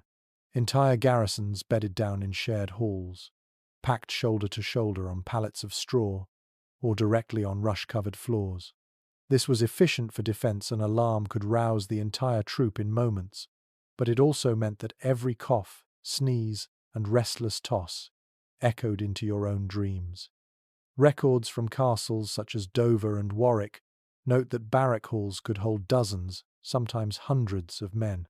Privacy was nearly non-existent, and sleep was a communal endeavour in every sense. Oddly enough, some medieval writers even joked about the cacophony. One chronicle from Burgundy quips that the soldiers sang 3 tunes at once, meaning 3 men snored at different pitches, producing a kind of unintended harmony. Another anecdote mentions men stuffing bits of wool or hay into their ears to block out the racket, though whether this was serious advice or a scribe's attempt at humour is impossible to tell. Imagine trying to drift off while the hall vibrated like a mismatched choir, each man competing to see who could rattle the rafters the loudest. Yet experts remain divided on how much this noise truly bothered medieval sleepers. Some argue that soldiers, accustomed to constant background sounds, animals, market squares, church bells, were simply less sensitive to it than modern ears. Others suggest that the fatigue of military life overwhelmed any annoyance, exhaustion dulled perception, and men could sleep through the loudest snoring if they were tired enough. Archaeological finds of earplugs made from wax and cloth hint that some individuals sought quiet even then, but the scale of their use remains uncertain. You lie back on your straw pallet, listening to the hall's strange music. To your left, a man breathes in a high-pitched whistle, his nose clearly blocked by the damp air. To your right, another rumbles like distant thunder, each inhale louder than the last. Somewhere farther off, a cough erupts, followed by the muttered curse of his neighbour. The layers of sound overlap, weaving together into something you cannot escape. At first it frustrates you, the unpredictability of the snorts and rumbles breaking the rhythm of your drifting mind. But gradually, the sound transforms into a kind of lullaby. It is not melodic, but it is human, the collective sound of men surviving another night. Each snore reminds you that bodies still breathe beside you, that you are not alone in the fortress's frozen belly.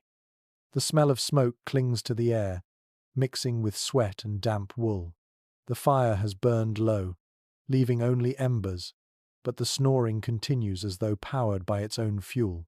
You pull your cloak tighter, adjusting the hood, and realize that in a place where silence is rare, noise itself becomes a blanket. The sound fills the void, pushes back against the emptiness of night, and lulls you with its persistence.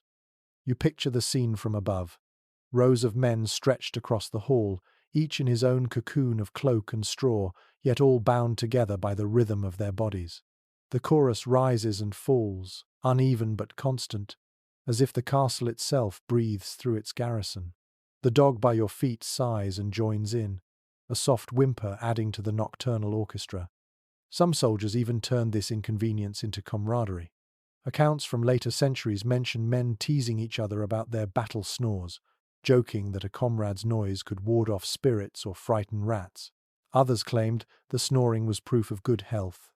Only the strong breathed loudly enough to shake the rafters. Whether genuine belief or gallows humour, it shows how men reframed irritations as signs of endurance. Of course, not everyone was amused. Sleeplessness plagued some soldiers, leaving them irritable and exhausted during the day. Chroniclers occasionally note grumblings about restless nights in company, particularly during sieges when tension was already high. Modern researchers continue to puzzle over how much poor sleep affected garrison effectiveness. Did constant noise lead to lower alertness? Or did medieval bodies simply adapt to the chaos? The evidence is too thin to decide, leaving only speculation shaped by scraps of narrative. You turn onto your side again, pressing your ear into the straw, trying to block the noise. The stalks rustle, a softer sound that briefly competes with the snores. Your eyelids grow heavy, lulled not by silence but by surrender. You cannot escape the chorus, so you join it. Your own breath deepens, your chest rises and falls, and soon your rhythm blends into the hall's vast symphony. And yet, while you sleep in relative warmth and company, you know that not every night in a castle was so forgiving. Sometimes garrisons found themselves forced to camp outside the walls during winter campaigns, bedding down in snow and mud with only canvas and earth to protect them. Compared to that misery, a noisy hall was luxury. So as your mind drifts further into sleep, the snores fade into the background, and your thoughts wander towards soldiers in the field, those who face the cold without walls, without fire, and often without hope. The harsh reality of winter campaigns beckons, reminding you that survival outside stone walls demanded even greater ingenuity. The stone walls dissolve in your half-dream, and suddenly you are outside the fortress, trudging across a frozen plain. The cold is no longer filtered by curtains or warmed by cloaks. It assaults you directly, carried on cutting winds that slice through every seam of your clothing. The ground beneath your boots crunches with ice, and the sky above is a pale, endless grey. In this world, there are no straw pallets or braziers to soften the night. Soldiers on campaign in winter had only the bare earth, a few scraps of canvas, and their own determination to see the dawn. It's firmly established in chronicles that medieval armies often campaigned through winter, despite the misery it caused. Commanders could not always choose the season of war. Sieges dragged on, marches stretched unexpectedly long, and armies needed to remain in position regardless of weather. Men built shelters out of whatever they had: canvas tents for the fortunate, crude lean, twos of wood and sod for others, and in some cases, nothing more than cloaks pulled tightly over curled-up bodies on the frozen ground. Archaeological traces of these camps reveal fire pits, trench lines, and even makeshift huts dug halfway into the soil for insulation. A curious little detail emerges in some records. Men sometimes carried small spades specifically to dig shallow pits, which they lined with straw, brush, or even their own cloaks. Crawling into these hollows offered a degree of protection from wind, a technique resembling the foxholes of later centuries. It was primitive, dirty, and damp, but better than lying exposed on open ground. One account from the campaigns of Edward I in Scotland describes soldiers burrowing into the earth, like badgers, covering themselves with branches to survive the bitter nights. Not everyone agrees on how sustainable these methods were.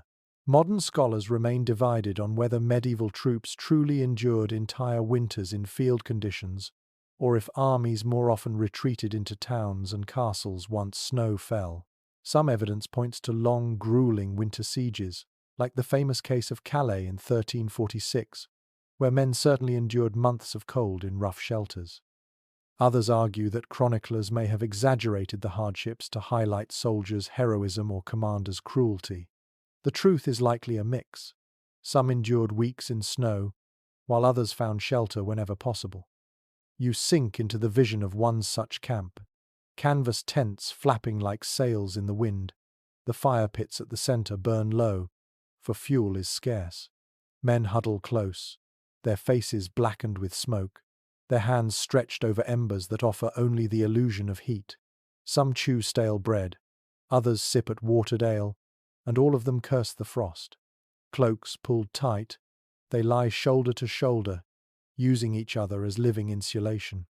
The ground beneath is hard and unyielding, and every bone aches from the contact. The smells are harsher here than within castle walls. Smoke from green wood chokes the air. The ground reeks of mud, sweat, and manure. Horses tethered nearby add their own pungent contribution, steaming in the cold. Food, when cooked, mingles with the smoke, a thin stew of barley or peas, bubbling weakly in an iron pot. The scent should comfort, but in such thin air it barely masks the stench of unwashed bodies and damp wool. You close your eyes, and the sounds rise around you. The whistle of wind through canvas, the crack of frozen branches, the groans of men turning restlessly on the hard ground. Snores still echo, but softer now, dampened by exhaustion and hunger. Somewhere, a soldier coughs wetly, the sound sharp and troubling. Illness was as much an enemy as the opposing army. Colds, fevers, and pneumonia claimed men silently in their sleep, and in the morning comrades sometimes woke beside those who would never stir again. And yet, there are flashes of humanity amid the misery. A soldier shares his cloak with another who has none. A group sings a low song, half prayer, half lullaby, its words lost but its rhythm steady. Laughter erupts briefly when a man tips into a snowbank, rising covered in frost like some ridiculous spirit. These moments, however fleeting, provided warmth not of the body but of the spirit. The dog who followed you in the hall is here too, curled in a heap of cloaks, paws twitching as it dreams. It yips once in its sleep, startling the men, then earns a laugh that breaks the monotony. Animals, once again, are companions and comforters in this brutal landscape. One soldier tries to create a pillow by folding his boots beneath his head. Another has dug a shallow trench and covered it with a shield, crawling beneath like a tortoise. Improvised ingenuity shows everywhere, proving that the line between misery and survival was drawn by creativity as much as endurance. Still, questions remain among historians about how armies kept morale in such conditions. Did commanders provide extra clothing and fuel, or did men scavenge desperately on their own? Some accounts describe supply lines delivering wool, straw, and even entire prefabricated huts for sieges. Others depict neglect, with soldiers left to their own devices while commanders slept in relative comfort. The fragmentary nature of the sources leaves this unclear, but what is certain is that soldiers had to adapt constantly, reshaping their environment with whatever tools they had. You wrap your cloak tighter around you in this vision, shivering despite the fire's glow. Your stomach growls, your fingers ache, and you understand why soldiers longed for the draughty safety of castle halls. The noise, the fleas, the straw, it was paradise compared to this frozen wasteland. But dawn always came. Slowly, the grey light would rise, spreading across tents and trenches, and men would stir from their shallow sleep. Horses would whinny, commanders would bark orders, and the campaign would grind forward as if the night had been nothing more than an unpleasant pause. Yet for many soldiers, those nights in the open scarred memory more deeply than battles ever did. As you drift back from the cold plain toward the imagined safety of stone walls, your mind catches on a more mundane but no less miserable reality. Even in castles, soldiers could not escape the nightly ritual of leaving their fragile warmth. When nature called, there was no chamber pot for most. The garde-robe, those frigid castle privies, waited in the dark, a dreaded interruption in an already difficult night. You wake with a start in the cold hall, your body wrapped in wool and straw, only to feel a different kind of urgency pressing upon you. The warmth you've so carefully hoarded, the fragile cocoon of cloak and hood, now risks being shattered by the unavoidable summons of nature. Few moments in a medieval soldier's night were more dreaded than this one, leaving the thin embrace of warmth to make the trek to the garde-robe. Contemporary records show clearly that castles were equipped with privies, often simple shafts, built into outer walls, allowing waste to drop away into cesspits or moats. For nobles, these chambers might even feature stone seats and modest partitions. For soldiers, however, the facilities were crude, cold, and often shared. Positioned along the walls for sanitation, they were draughty by design, with openings that funneled icy air directly into the user's face. To step into one at midnight was to step directly into winter's claws. A curious example survives from the Tower of London, where archaeological remains of garderobes show how even thick walls couldn't prevent the rush of cold air. Some reports describe snow drifting right into the seats through poorly covered chutes. Imagine sitting there, bare skin exposed, while icy wind whistled up beneath you, a misery so sharp that some soldiers delayed the trip as long as possible, even risking accidents rather than brave the frost. Not everyone agrees about how often these facilities were used at night. Modern scholars remain divided on whether soldiers regularly trudged to the garderobe in darkness or simply made use of makeshift chamber pots, buckets, jars, or even corners of the hall. Evidence exists for both. Some castle inventories list chamber pots among garrison supplies, suggesting men relieved themselves indoors during bitter nights. Others emphasize strict cleanliness rules, which likely forced soldiers outside despite the cold. The truth likely varied from place to place, depending on commander's tolerance and the severity of weather. You picture yourself rising reluctantly from your straw, cloak slipping from your shoulders, the warmth escaping instantly. Your breath steams as you shuffle across the hall, boots clumping against stone. Each step feels like a punishment, your body shrinking against the draft, creeping through corridors. You push open a creaking wooden door and are met with a blast of frigid air that cuts straight through your shift. The smell of damp stone mingles with something fouler, a reminder that the privy is not a sanctuary, but a necessity. Inside, the chamber is barely lit by moonlight through a slit window. The stone seat is shockingly cold, almost biting. You lower yourself gingerly, teeth clenched against the chill, while wind whistles up from the chute. Every instinct screams at you to finish quickly. You imagine the hiss of snowflakes drifting into the opening, melting instantly against the warmth they meet. The entire act feels like a test of endurance more than relief. The sounds here are different from the hall. Instead of snores and crackling fire, you hear the hollow drip of water somewhere below, the faint moan of wind funneling through the chute, and the occasional creak of wood strained by cold. It feels eerie, as though you've stepped into the castle's hidden lungs. Some medieval people even believed garderobes were haunted, the dark shafts thought to harbour spirits or demons. Prayers scribbled near some privies hint at this superstition, though whether soldiers truly feared spirits or just disliked, the cold remains uncertain. Oddly enough, garderobes sometimes doubled as storage for valuable items, because the strong smell discouraged thieves. Records mention documents, and even money hidden in cupboards within privy chambers. Imagine sitting shivering in the dark, knowing that just above your head, wrapped in cloth, might be your lord's silver or the garrison's payroll. The irony of mixing treasure and filth is as medieval as it gets. You finish quickly, of course, pulling your cloak tight as you flee the chamber.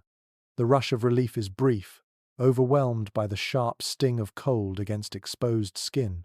You hurry back down the corridor, longing for straw and warmth, every step reminding you of how fragile comfort is in this fortress. By the time you return to your pallet, your toes are numb, your cloak stiff with frost along its edges. You burrow deep again, curling close to your neighbours, desperate to reclaim what heat you've lost. Yet the trip leaves you thinking about another persistent enemy of warmth, not just the drafts or the cold stone, but the damp that seeped into everything. Bedding grew mouldy, straw turned musty, and the battle against mildew was fought every night as much as against the wind. The next stage of your night, then, is not about noise or necessity, but about the slow creeping moisture that clung to every corner of the medieval castle. You burrow back into your bedding, yet the chill lingers on your skin long after your return from the garderobe. It isn't just the icy air that makes you shiver, it's the dampness that never quite leaves these walls. Medieval castles were made of stone, and stone is a sponge. It soaks up moisture during rain, bleeds it out in mist, and breathes it into every corner of the hall. You lie there listening to the drip of water somewhere far above, and you realize that the true enemy isn't always the cold itself, it's the damp that clings like an invisible shroud. Written accounts from castle stewards reveal constant battles against mildew and rot. Straw bedding had to be replaced regularly because moisture from the air, the stone floors, and human sweat left it mouldy within weeks. Surviving housekeeping records from Windsor and other royal castles note shipments of straw arriving every few months, not just for animals, but specifically for beds of the garrison. The replacement wasn't about luxury, it was about survival. To sleep night after night on damp straw was to invite sickness into your bones. One curious anecdote comes from a 14th century steward's list in France, where it was noted that the bedding for guards was sprinkled with herbs such as lavender or mint. The purpose, according to later interpretations, may have been less about fragrance and more about fighting mold and pests. Picture a weary soldier collapsing onto straw that smells faintly of mint, the sweetness mingling with the sour odor of damp stone. A strange contrast, but perhaps a small comfort. Specialists continue to puzzle over just how serious the health effects of this dampness were. Some argue that respiratory illnesses, fevers, and the ever-present ague were made worse by the constant exposure to mouldy bedding. Others suggest that medieval constitutions were simply hardier, accustomed to damp environments in homes, barns, and castles alike. Without direct medical records for ordinary soldiers, the answer remains uncertain. Still, the repeated references to fresh straw and to drying cloth near fires imply that contemporaries took the problem seriously. You can almost smell it yourself, the sour tang of mildew rising from the straw, mixed with the smoky breath of the dying hearth. The fabric of your cloak feels clammy, never fully dry despite days near fire. When you shift your position, the straw beneath you releases a faint, musty scent, like old leaves left too long in rain. Your skin prickles where the damp touches, a cold that seeps deeper than mere air temperature, sinking into muscles and bones until even your dreams feel sodden. The soundscape adds to the impression. Beyond the snores and coughs, you hear the faint rustle of rats in the shadows, creatures that thrive in moist corners.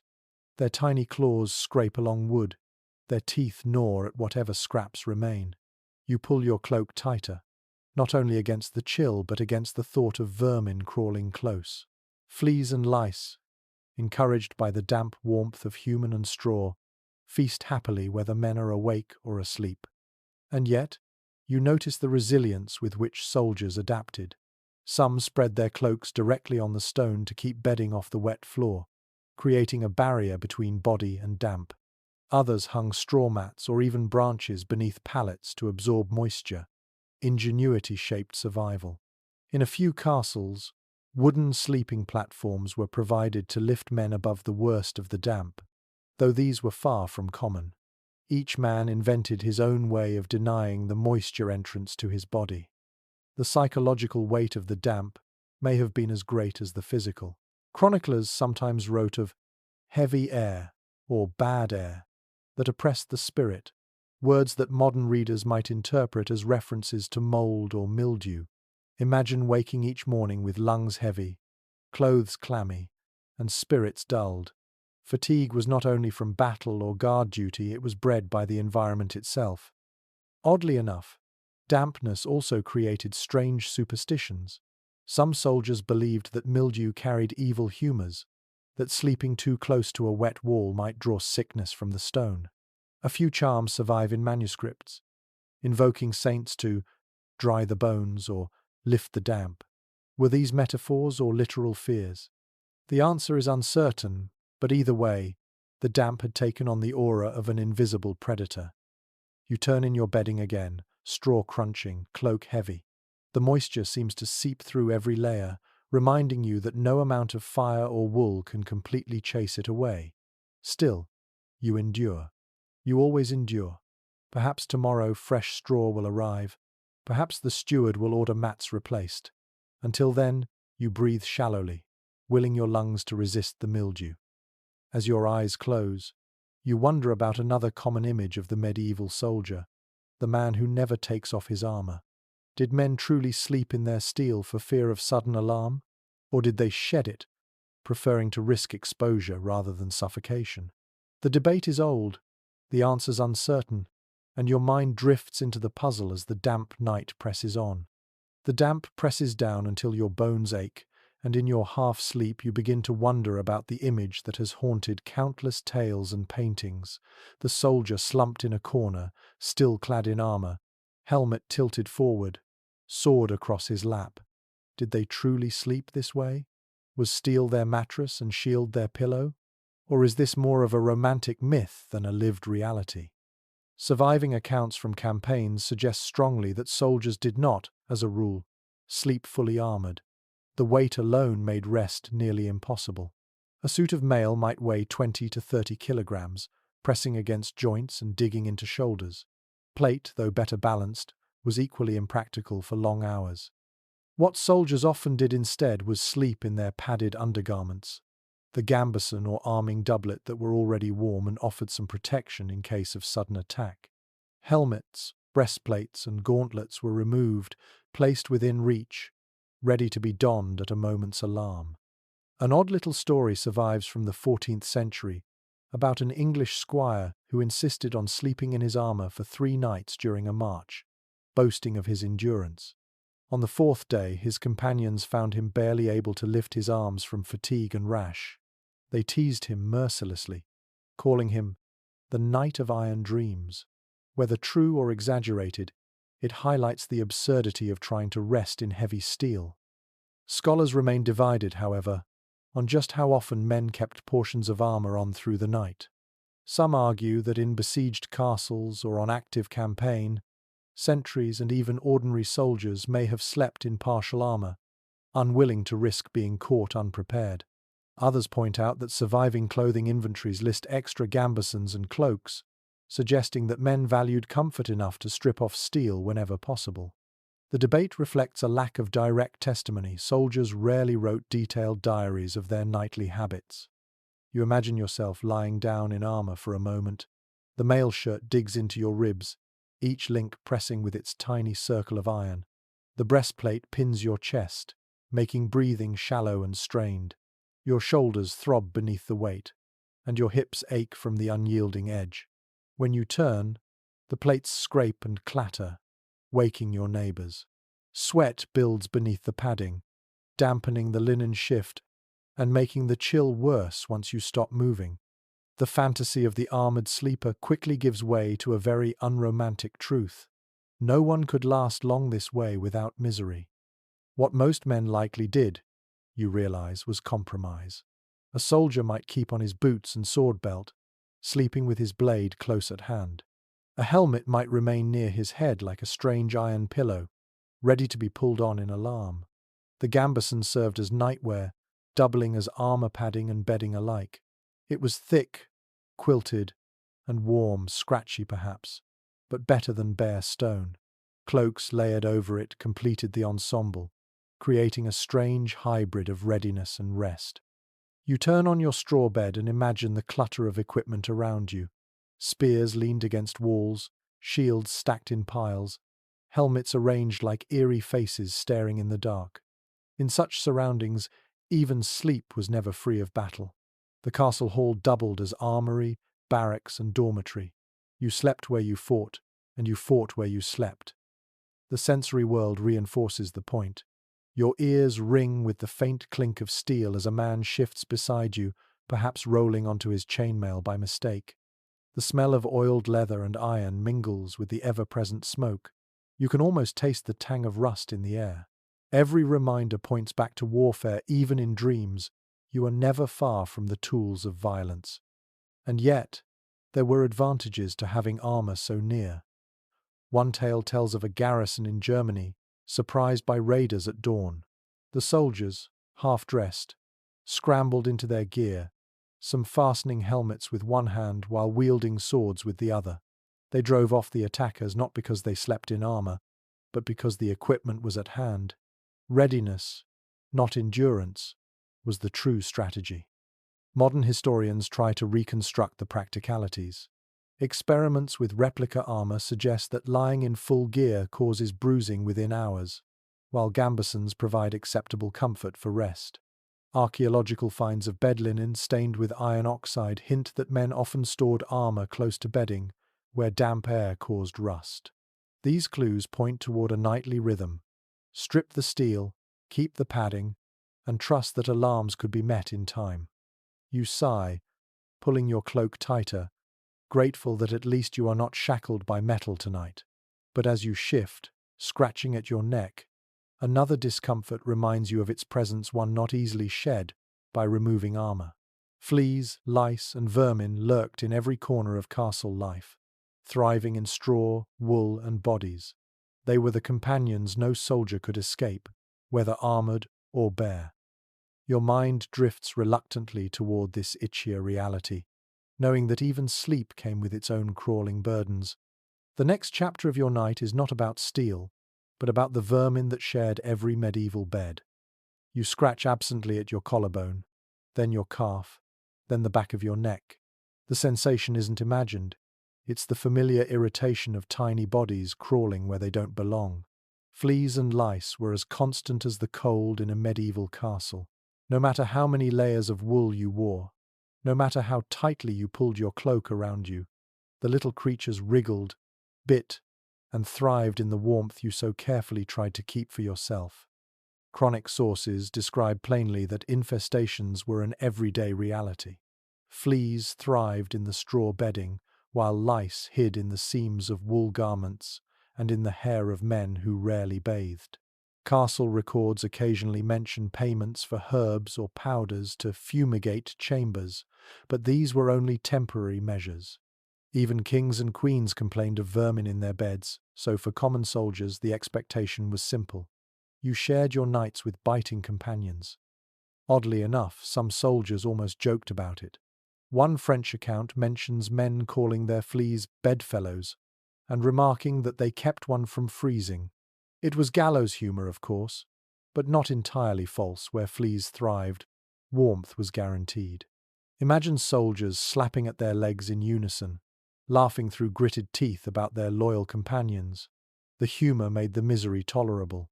Researchers continue to debate how men attempted to fight infestations. Some argue that laundering was far more common than stereotypes suggest, with garrisons maintaining wash days for clothing and bedding. Archaeological finds of wash basins and soap residues support this view. Others counter that frequent washing was impractical in cold months, when drying was nearly impossible, leaving vermin unchecked.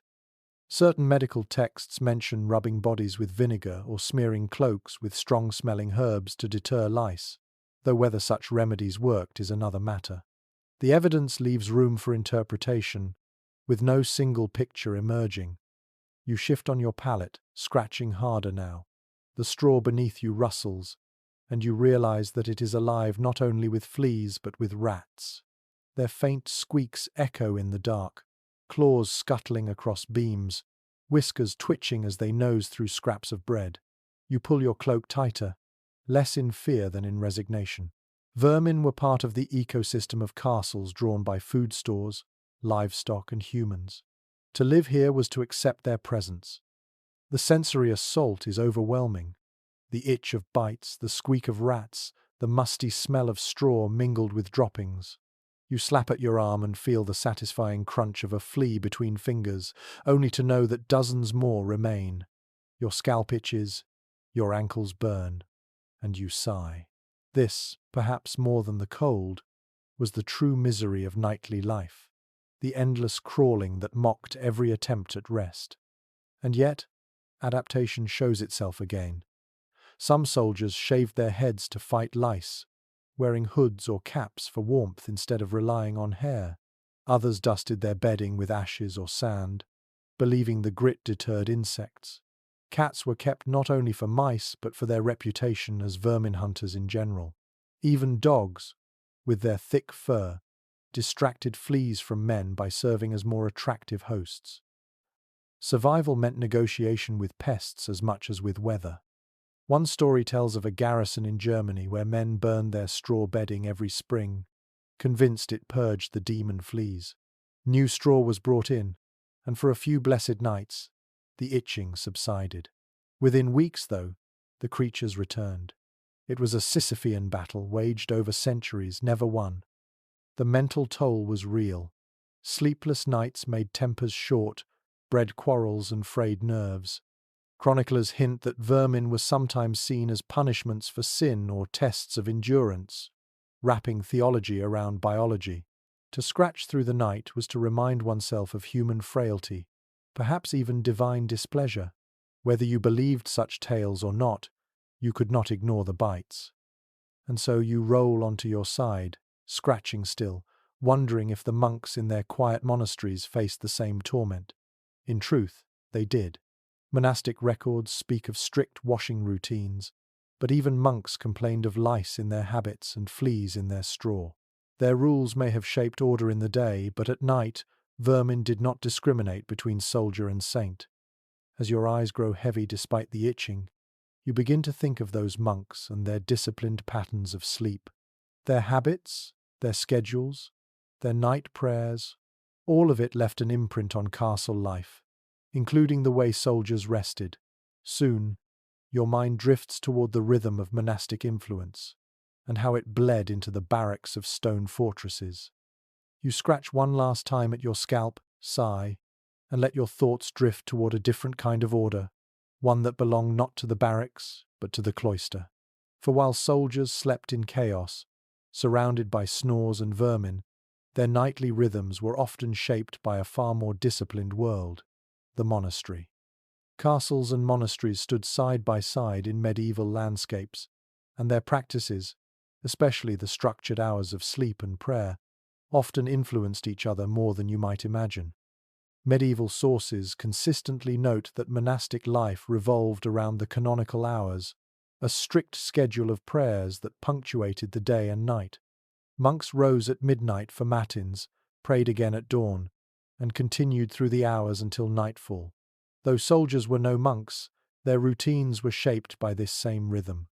Guard rotations and wake-up calls often mirrored the bells of nearby abbeys, and the expectation of breaking sleep into shifts echoed the monastic habit of rising in the night. A curious little overlap emerges in the records. Some castles with attached chapels or resident priests actually enforced night prayers for their garrisons.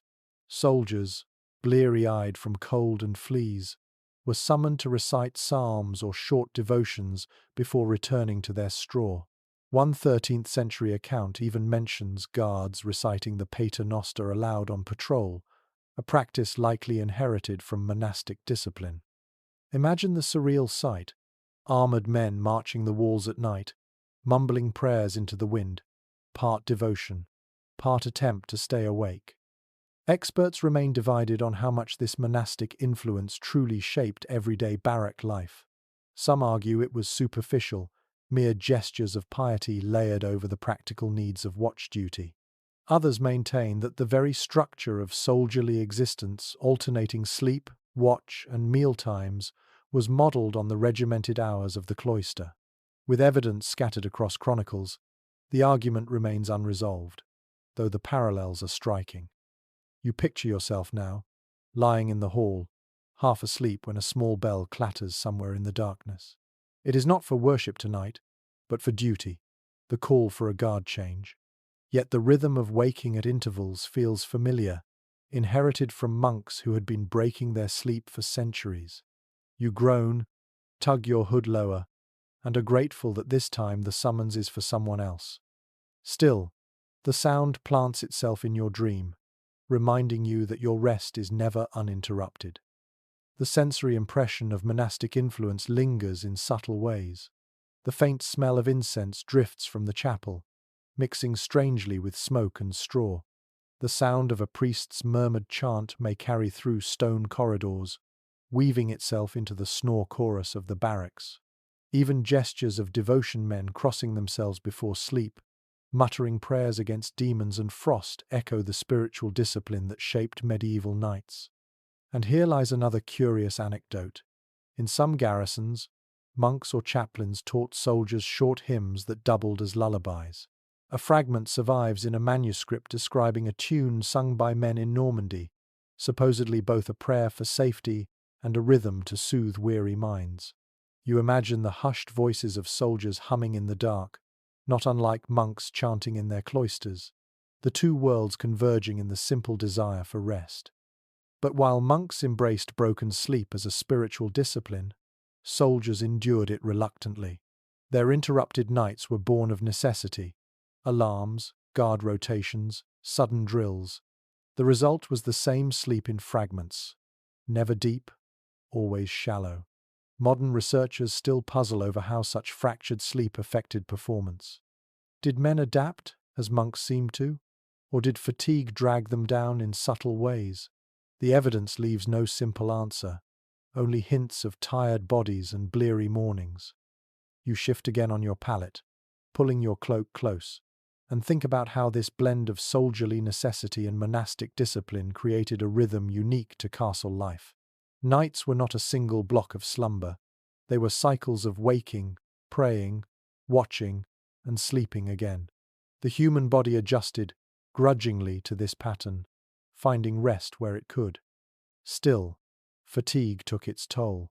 You can see it in the faces of your imagined comrades, men collapsing into straw without removing boots, mouths open as they snore through exhaustion.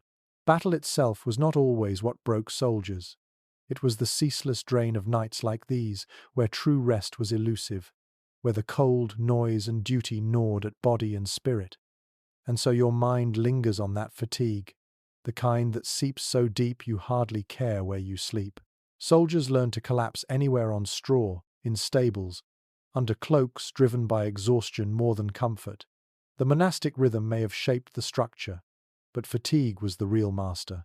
The next part of the night, then, belongs to this reality: the sheer, unrelenting weight of battle, weariness that could make even the coldest stone feel like a bed. Your body grows heavier, the itch of vermin and the damp of stone fading beneath a far stronger force: exhaustion. Battle fatigue is not the sharp pain of a wound or the sudden shock of cold. It is slower, heavier, a gravity that drags your limbs down no matter where you lie. For a medieval soldier, this weariness was perhaps the most reliable sedative of all. Contemporary chronicles describe soldiers collapsing into sleep in whatever position they found themselves: on straw, on benches, against the wall, with helmets still in hand. A campaign diary from the 100 Years' War even notes that men sometimes fell asleep while eating, food still clutched in their fingers, so drained were they from marches and skirmishes. Sleep was not a choice, it was a surrender. A man could rest through shouting, through the barking of dogs, even through the chill of stone floors, simply because his body gave him no other option.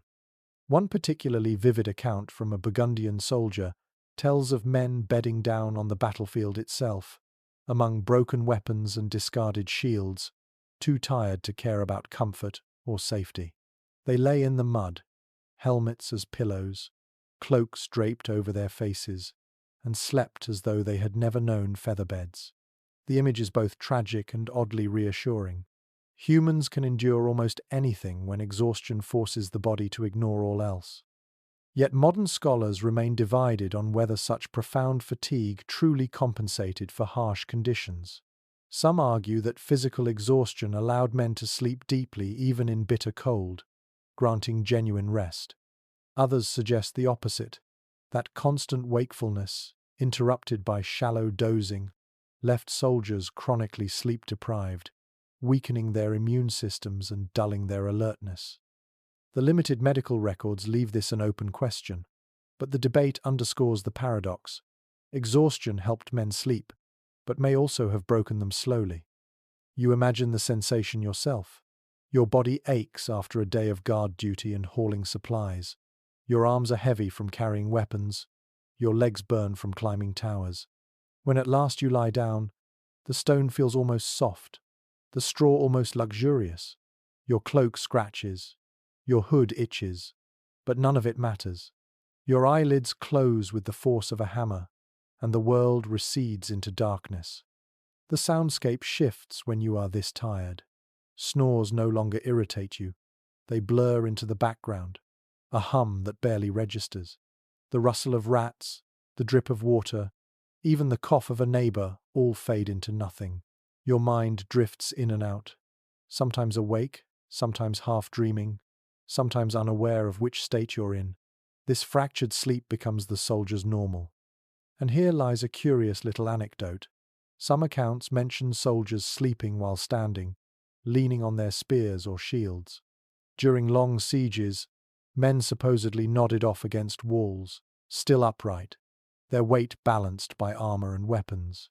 Whether this is literal truth or an exaggeration, the imagery captures the essence of fatigue so deep that posture itself ceased to matter. The smells around you linger as you drift. Smoke from dying embers, damp wool, the sour tang of sweat. They no longer repel you.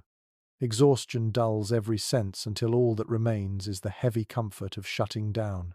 The dog by your side barely stirs, equally worn out, its body pressed close, as if sharing in your collapse. You recall that even nobles, despite better bedding, sometimes describe the same overwhelming sleep. One lord at Calais complained of slumber taking me against my will, after days of overseeing a siege.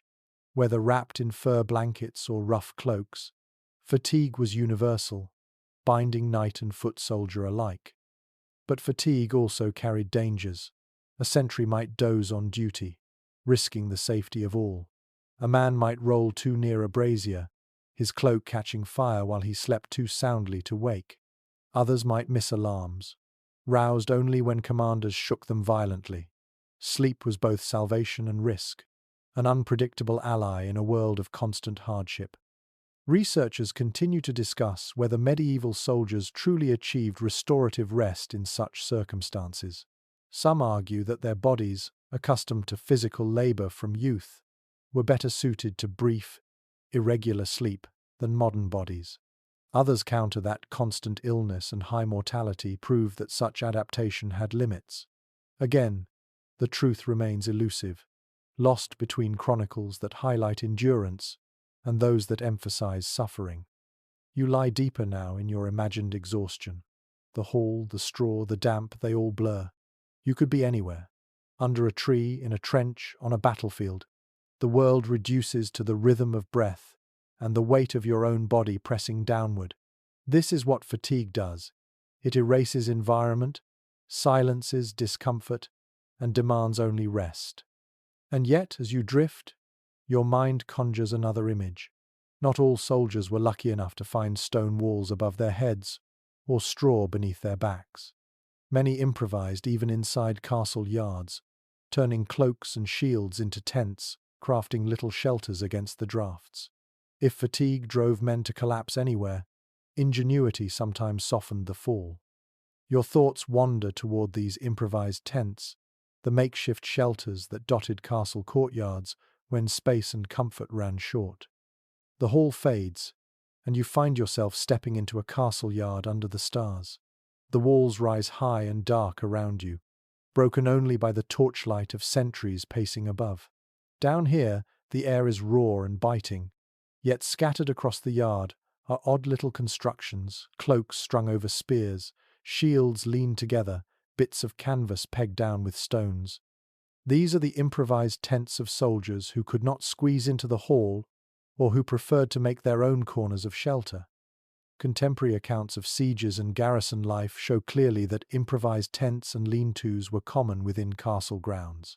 Not every fortress had room to house its full complement of men under stone roofs, especially during wartime when reinforcements swelled numbers. In such cases, soldiers spread across the yard, hanging cloaks over ropes, propping shields against walls, and even draping horse blankets between barrels. Archaeologists have unearthed signs of such temporary shelters: post holes, scorched earth from small fires, and scraps of iron tent pegs in unexpected places. There's even a whimsical anecdote in a 15th century chronicle about men-at-arms who stitched their cloaks together with twine to create one oversized tent. When a gust of wind ripped it free, the contraption flew across the yard like a sail, sending the soldiers tumbling after it. The chronicler's tone makes it sound like slapstick comedy, yet the detail reveals how desperate men were for shelter and how inventive they could be with limited materials. Specialists continue to disagree on how comfortable these makeshift structures truly were. Some argue they provided real respite from wind and rain, noting that even a thin barrier could cut drafts significantly. Others suggest they were more symbolic than functional, offering a sense of enclosure but little genuine warmth. The debate persists, for while fragments of canvas and tent pegs survive, no medieval soldier left us a detailed diary about how it felt to sleep under a cloak strung across two spears. You crouch inside one of these makeshift shelters now. It is small, barely tall enough to sit upright, barely wide enough to curl on the ground. Your cloak drapes overhead, weighed down by stones at the corners, forming a low tent that blocks the wind. Inside, the air feels stiller, less cruel. You spread straw across the earth, perhaps stolen from stables, and lie down. The fabric above smells of smoke and damp wool, but it is yours, your little fortress within the fortress. The sensory experience is sharp. The rough ground presses into your side, but the tent walls flap gently, a reminder that you are shielded from the gusts outside. You hear muffled sounds of others in their own shelters, low murmurs, the occasional cough, the bark of a dog. The air is still cold, but the act of enclosure gives comfort far beyond the physical. It is proof of agency, of having carved out a private bubble in a communal world. One quirky custom mentioned in a garrison report is the use of shields not only as tent walls but as beds themselves. Large kite shields, turned concave side up, could cradle a body off the wet ground. Men joked about sleeping in their lord's arms, the painted emblems becoming literal headboards. You smile at the absurd practicality of it, iron and wood, repurposed as furniture by necessity. Of course, the drawbacks were many. Rain seeped through poorly tied seams, wind snapped ropes, and snow could collapse a cloak tent in minutes. Rats and vermin crept beneath the edges, undeterred by fabric walls. Some soldiers even described waking to find their improvised shelter had frozen stiff, trapping them beneath stiffened wool until comrades pulled it apart. Still, men persisted, because even flawed shelter was better than lying bare under the sky. Experts remain uncertain about whether commanders approved of these structures. Did they encourage men to make them, seeing their value? Or did they prefer to keep courtyards clear for drills and movement? Some regulations suggest tents were allowed only in designated areas, while others hint at punishment for cluttering the yard. The evidence is inconclusive, but the very existence of so many anecdotes implies that, official or not, men found ways to claim space for themselves. As you lie inside your little cloak tent, you notice how your imagination responds differently here than in the hall. There is no choir of snores, no suffocating smoke. Instead, there is a quiet intimacy, the soft scrape of fabric in the breeze, the smell of your own cloak surrounding you, the faint glow of moonlight filtering through threads. It feels like a child's fort, fragile yet protective. Sleep comes not from comfort but from the illusion of security. The dog from earlier noses its way into your tent, curls at your knees, and sighs. You adjust your cloak to cover it too, realizing that warmth is never a solitary victory. In these little shelters, companionship mattered as much as cloth. Two bodies under one cloak doubled the heat, and so tents often housed pairs or trios. Soldiers joked that the real danger was not the cold, but the stench of comrades crammed so close. And here, as your eyes grow heavy, another memory surfaces. Not all tents were improvised. After feasts in the great hall, some men simply dozed by the hearth, cloaks thrown across their faces, the embers still glowing. Those lucky few drifted to sleep in warmth and smoke, dreaming in the flicker of firelight. Compared to the cloak tents of the courtyard, that must have felt like paradise. So your mind turns toward those feasts and their lingering heat, the way fire and fellowship merged to soften the edge of medieval nights. As you surrender to drowsiness, the thought of embers glowing in the great hall beckons you inward, toward warmth of a different kind. You step back into the castle's great hall, and the atmosphere is transformed. Tonight is no ordinary night of scratching straw and muffled snores. It is a feast night. The long tables still bear the remnants of food, bones picked nearly clean, trenchers of bread gone stale, greasy platters that smell of roasted meat, candles gutter in pools of wax, and the central hearth burns brighter than usual, a great blaze fed all evening with oak and pine. The warmth lingers, wrapping the hall in a rare softness. For once, the cold is pushed back a little farther into the corners. It is well recorded in household accounts that great feasts not only filled bellies but also provided warmth that lasted long into the night. Fires were stoked high for guests, and the crowded company of men, women, animals, and servants all contributed body heat. The stone chamber that so often felt like a refrigerator was, on feast nights, almost cozy. Men fell asleep where they sat, heads on tables, bodies stretched near the hearth, unwilling to move back to the colder barracks. Oddly enough, chronicles sometimes poke fun at this indulgence. One monk in the 13th century described a group of soldiers sleeping like swine after a feast, collapsed in tangled heaps around the fire, snoring with greasy hands still clutching cups. It was meant as a moral jab at gluttony, but the detail is revealing. The hearth after feasts became a dormitory of its own. The embers provided warmth through the first half of the night, and soldiers gladly abandoned their straw pallets for the chance to drift off under its glow. Academic opinion splits on whether these feast nights made any long-term difference in soldierly health. Some argue that the extra food and fire offered real reprieve, restoring energy and easing illness. Others suggest the excess of wine and ale, combined with the sudden warmth, left men more vulnerable to sickness when they finally staggered back to the draughts of their chambers. Without systematic medical evidence, the debate remains unresolved, but in the moment, warmth was worth every risk. You imagine yourself seated at a long wooden bench, cloak tossed across your shoulders, belly heavy with stew and bread. The fire crackles so loudly you can hear sap popping, and smoke curls upward into the rafters. The warmth hits your face, flushing your cheeks, and you lean back with a sigh. Around you, men laugh and sing, their voices slurring into the late hours. Dogs lick at the scraps on the floor. Cats slink between benches, and even the horses in the nearby stables seem to stamp less from the cold, lulled by the noise and heat of the hall. The sensory richness is overwhelming. The smell of roasted venison still lingers, spiced with pepper and cloves for the Lord's table, though your share was likely gristle and broth.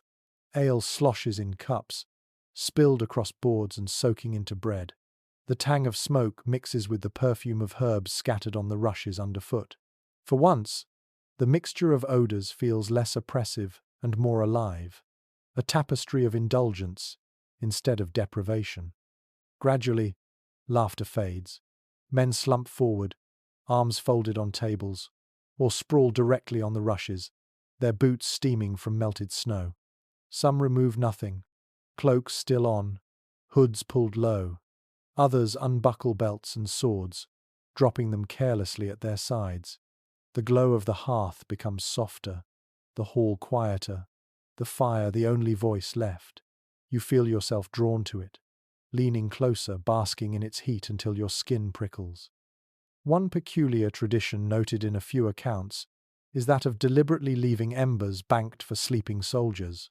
The steward or firekeeper would spread ashes over the logs so they smouldered slowly through the night, releasing enough warmth to keep those nearest from freezing. It was a practical kindness. Though not entirely selfless, the steward himself often slept nearby, benefiting equally from the lingering glow. You picture the gradual rhythm. The hall darkens, men collapse in uneven rows around the hearth, and snores begin again, softer now under the lull of food and fire. The glow paints faces in red and gold, flickering across helmets stacked against the wall, glinting on sword pommels left within reach. The hall seems alive with light and shadow, a place where danger is forgotten, at least until dawn. Yet not all historians agree on how frequent such nights of warmth really were. Some argue that feasts were rare, tied to holy days and lordly whims, while ordinary nights reverted quickly to cold and hunger. Others maintain that even minor gatherings could create similar conditions, as long as a fire was fed generously. The surviving sources are biased toward noble life, leaving the soldier's version of feasts half in shadow. Still, you cannot deny the impression. A fire-fed night in a crowded hall could lift spirits, soothe bones, and offer something like genuine sleep. For a few hours, soldiers forgot draughts, fleas, and damp. They dreamed with full bellies and flushed cheeks, lulled by the embers that glowed long after song had ended. And as dawn broke, the rhythm returned. The fire cooled, scraps were cleared, and men filed back to their duties, carrying only the memory of a night when the castle walls had felt almost hospitable. But seasons changed, and so did the length of nights. Winter stretched sleep long, while summer cut it short. Your thoughts begin to drift toward these rhythms. The way the turning of the year shaped how medieval soldiers slept, sometimes with endless darkness, sometimes with barely enough night to close their eyes. The fire of feast nights dims in your mind, replaced by the greater rhythm that governs all life, the seasons. You begin to notice how the very length of night itself shapes your sleep. In winter, the darkness stretches endlessly, the sun vanishing in late afternoon and returning reluctantly only after long hours. In summer, the sky glows late and bright, leaving only a brief pause for rest. Soldiers in castles, like peasants in fields, lived by this clock not of gears but of stars and seasons. Medieval chronicles repeatedly note that people's sleep was segmented by the seasons. In the deep of winter, nights were so long that soldiers often slept in two distinct stretches. First sleep, broken by a period of wakefulness, then second sleep before dawn. This pattern, sometimes called biphasic sleep, was described by scholars as ordinary. Men might wake in the middle of the night to pray, to talk quietly, to check on fires, or simply to shift positions before dozing again. Summer nights, by contrast, barely allowed for a single stretch of slumber before morning duty called them to arms. A curious little detail appears in some accounts. Soldiers during long winter nights sometimes passed the midnight interval, telling stories or even gambling with dice, using the break between sleeps as an informal recreation. One garrison in the Low Countries was noted for keeping a box of dice in the guardroom, used most heavily in the small hours when wakefulness crept in. It paints a lively, if unromantic, picture. Men huddled in cloaks, eyes drooping, shaking dice for pennies while snow pressed against the walls outside. Modern historians disagree on how consciously medieval people recognized this split-sleep pattern. Some argue that it was so normal it wasn't even remarked upon, while others believe the scattered references point to a widely shared but not universal practice. Either way, the rhythms of nature dictated the rhythms of sleep. Long nights were not filled entirely with dreams. They were punctuated by waking moments, small tasks, and quiet reflections. You picture a castle in midwinter. The sun has vanished by late afternoon, leaving men to eat by firelight and then collapse into their bedding. Hours later, one by one, they stir awake. Some stoke the embers of the fire, others shuffle to the garderobe, still others whisper to neighbours or hum low tunes. A few rise to pray, perhaps muttering the Lord's Prayer in the quiet, before lying back down. Then, after an hour or two, the hall settles again into second sleep, carrying them until dawn. The sensory world of this winter sleep is striking. The hall is darker, colder, yet quieter, broken only by the shuffle of straw and the occasional spark from embers. You smell the sharpness of cold air seeping through cracks, mixing with the damp scent of wool. You hear low murmurs, perhaps a story passed from one man to another, a tale of home or of battles past. The rhythm of sleep and wake, broken yet continuous, becomes part of the soldier's night. Contrast this with summer. Imagine a June evening when the sun lingers late, flooding the hall with light until almost bedtime. Men lie down still, sweaty from patrols or work, their cloaks tossed aside because the heat is too heavy. The darkness lasts only a few hours, and even then the air is stuffy, thick with insects and sweat. At dawn, roosters crow and light spills through arrow slits before the men have truly rested. Summer sleep is shorter, hotter, more restless. One peculiar anecdote from a 14th century English garrison describes soldiers stringing damp cloth across open windows in summer, hoping to cool the air as night breezes filtered through. The trick likely failed more often than it worked, but the image lingers. Men inventing primitive cooling systems, turning castles into fumbling prototypes of air-conditioned barracks. Researchers are still uncertain how much seasonal rhythm shaped soldiers' health. Did longer winter nights allow more complete rest, balancing the deprivation of summer? Or did the damp and cold of winter undo any benefit from extra hours? Opinions differ, and the lack of detailed records leaves the matter unresolved. What remains clear is that sleep was never uniform. It bent and shifted with the tilt of the year. You lie on your straw, imagining the contrast. In winter, you wake in the deep night, eyes catching the faint glow of embers, ears filled with whispers and shuffling. In summer, you barely close your eyes before light floods back in, the heat pressing down, the sound of flies buzzing even in the dark. The seasons themselves command when you rest, and how deeply you dream. But castles were not filled only with soldiers. Families sometimes lived within the walls too, wives, children, servants, all sharing the same nights and the same struggles. As you roll onto your side, you think of them, the children huddling under cloaks, the mothers shushing them, the families making warmth together in narrow chambers. The rhythm of soldierly sleep was shaped not only by seasons but also by the presence of kin within the fortress. The sound of snoring fades into something gentler, a memory of laughter and softer voices. For while the great hall belonged mostly to soldiers, many castles also sheltered families. Servants, cooks, blacksmiths, and sometimes even the wives and children of men-at-arms lived within the walls. Their presence shaped the rhythm of sleep in ways you can almost feel less martial, more domestic, but still under the same roof of stone. Surviving castle accounts make it clear that family life existed alongside garrisons. Payrolls include stipends for wives, rations for children, and notes about servants who shared chambers with their employers. In smaller castles especially, it was common for families to cluster together at night in narrow rooms or lofts above workshops. Soldiers returning from duty might share straw with their kin. The warmth of bodies multiplied not just by comradeship, but by blood. A curious little glimpse appears in a 14th century steward's roll from Scotland. Two wives with infants sleeping in the buttery loft, straw provided by the steward. It is an unassuming line, but it reveals a world where the cries of babies mingled with the snores of guards, where the rhythm of castle life was more than drills and duty. The reality of medieval nights was messier, warmer, and more human than the stark image of armoured men alone in barracks. Scholars remain uncertain about how widespread the presence of families in castles truly was. Some argue that most garrisons kept domestic life outside the walls, pointing to rules forbidding women and children within the keep.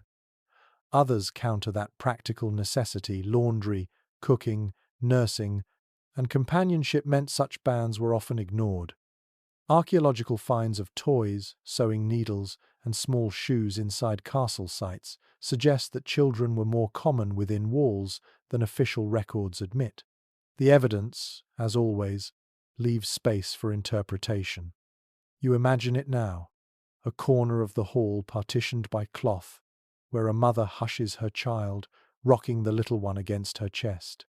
The firelight glows on the child's face, softening the harsh atmosphere of the barracks. The smell of milk lingers faintly among the usual odours of smoke and straw. The dog from earlier curls near the child's feet, a guardian as much as a companion. This scene feels startlingly tender in a fortress built for war. The sensory contrasts are striking. While soldiers grunt and toss on straw pallets, children whimper softly, mothers murmur lullabies, and the scratch of a spindle might continue into the night as a wife mends torn clothing by firelight.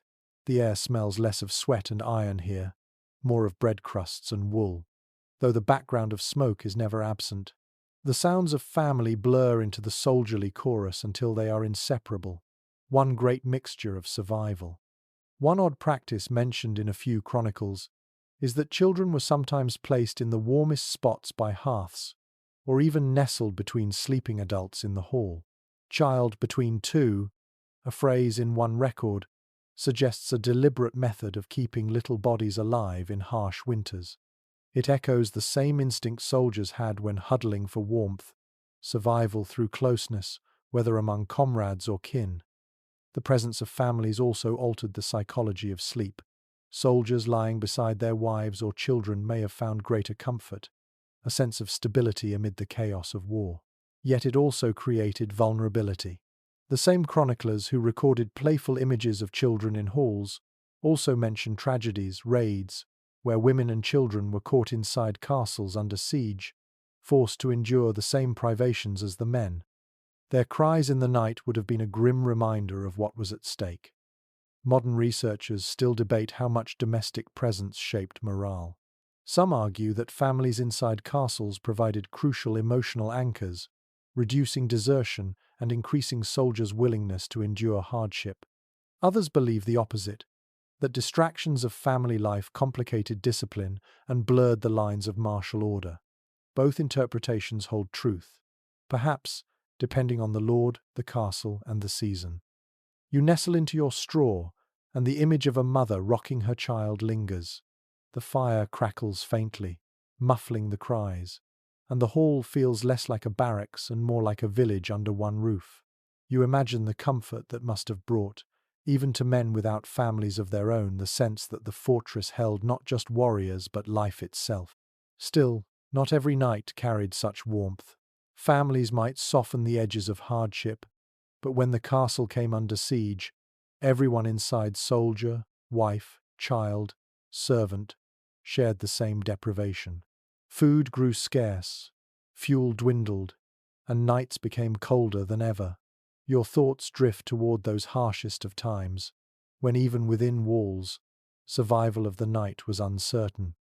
The image of a mother's lullaby fades, replaced by the hollow echo of drums and the grim silence of a castle under siege. In times like these, the rhythm of night changed completely. No longer were the halls filled with feasting or laughter. Instead, the atmosphere was tense. Food was rationed, fuel dwindled, and every man, woman, and child inside the walls slept or tried to under the shadow of hunger and fear.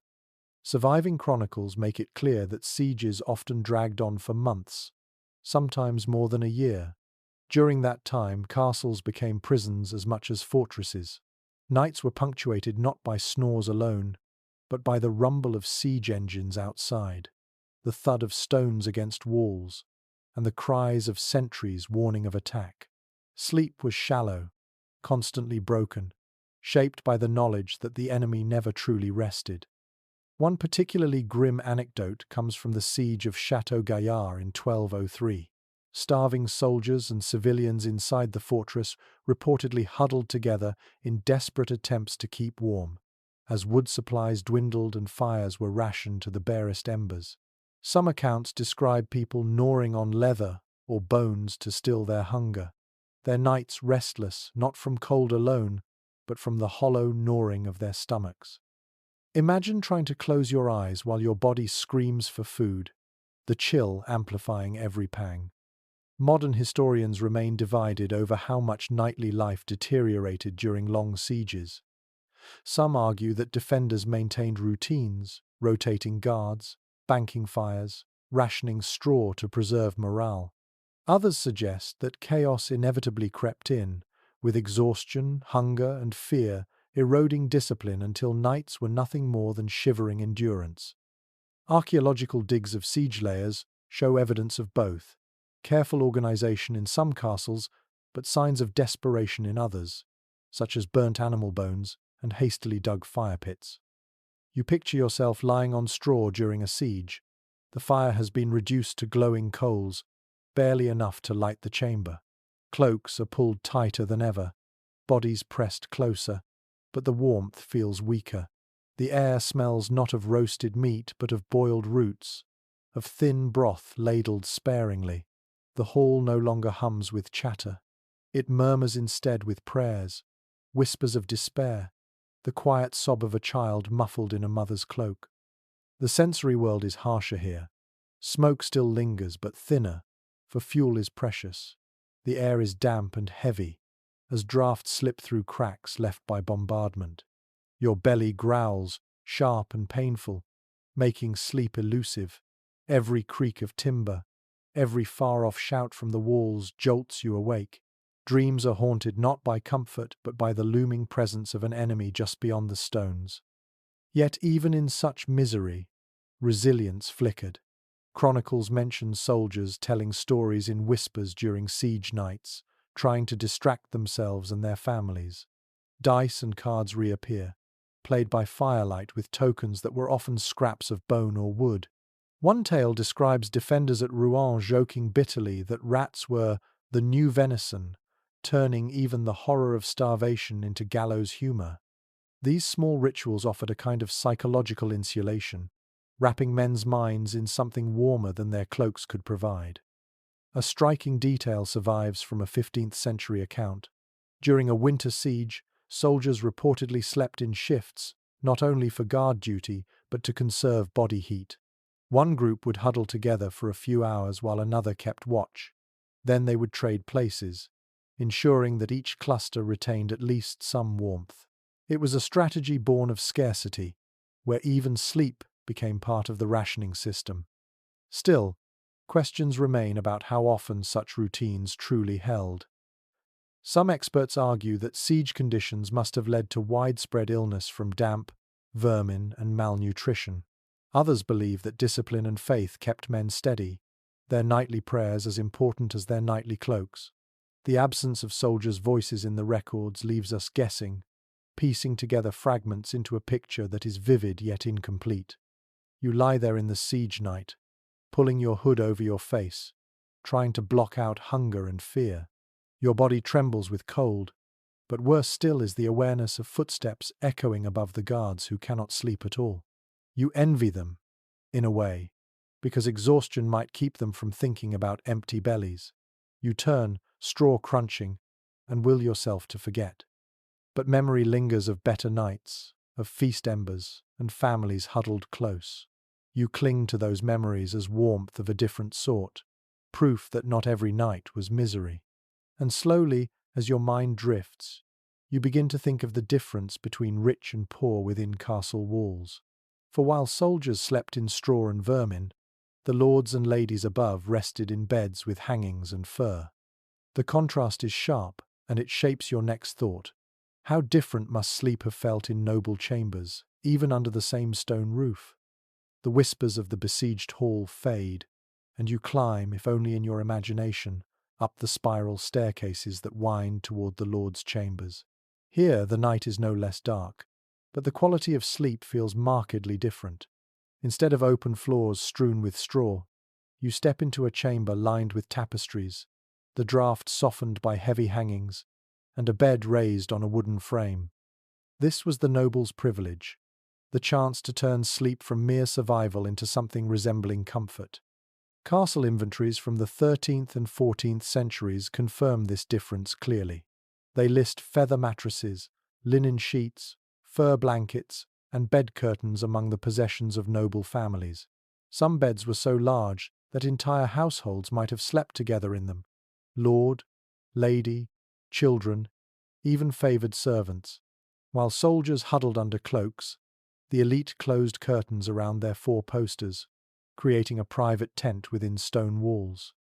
These curtains trapped heat, blocked drafts, and gave a cocoon-like effect that the common barracks could never rival. One eccentric detail appears in a wardrobe account of Edward III. His bedclothes included squirrel, fur linings, thought to be both warm and a mark of status.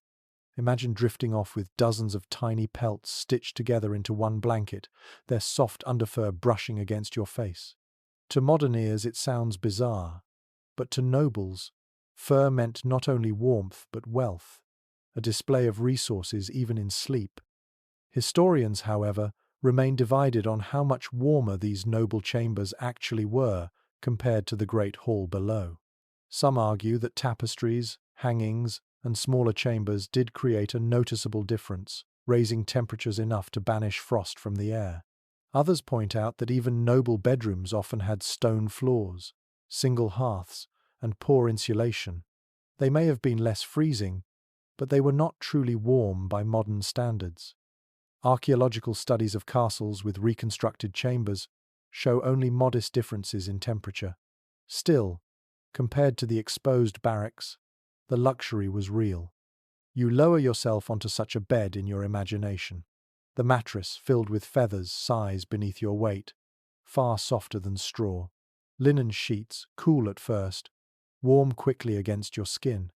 A heavy blanket of wool and fur presses down with comforting weight. Above you, curtains drawn close shut out the draught and muffle the snores of the hall. The air smells less of smoke and mould here, more of herbs tucked into bedding, lavender, rosemary, perhaps even dried rose petals. These were not just perfumes, they were believed to protect against illness and ward off bad dreams. The sensory difference is striking. Instead of the constant scratching of fleas, you feel the smooth glide of linen. Instead of straw rustling beneath you, the mattress cradles you. The crackle of a private hearth fills the chamber, its glow flickering across embroidered hangings. Even the sounds are hushed. The curtains and smaller space create quiet, a luxury in itself. And yet, even nobles were not free from disturbance. Accounts note that servants often slept on pallets at the foot of their masters' beds, ready to fetch water or stir the fire. Privacy was partial, not absolute. Dogs might also be allowed inside, curled at the edge of the bed to add warmth. The chamber was less crowded than the hall, but it was still part of the castle's living ecosystem, a blend of comfort and necessity. A curious anecdote from a 15th century noblewoman's diary reveals that her husband insisted on sleeping with candles lit, convinced that the glow would keep away evil spirits. The result, she complained, was wax dripping onto sheets and smoke clouding the hangings. Superstition, even among the elite, shaped nightly habits in ways both comical and frustrating. Modern experts continue to debate whether these luxuries significantly lengthened or improved noble sleep compared to soldiers. Some suggest that warmth, comfort, and quieter chambers must have made a profound difference. Others note that the responsibility of lordship worrying about sieges, estates, and politics kept nobles awake, with cares just as heavy as the cold kept soldiers restless. Comfort did not always guarantee rest. Still, the contrast is stark. As you curl deeper into the imagined bed, you can feel how privilege wrapped itself not only in fur and feather, but in the illusion of safety. Down below, men snored on straw. Up here, lords and ladies dreamed within curtains and tapestries. Both worlds existed under the same roof, yet they felt like two different planets. And as your eyes close, you remember that between these extremes, soldier and noble, there were countless others, squires, servants, artisans, and travellers. Not everyone fit neatly into straw hall or feather bed. Some drifted between, finding corners, lofts, or chambers of their own.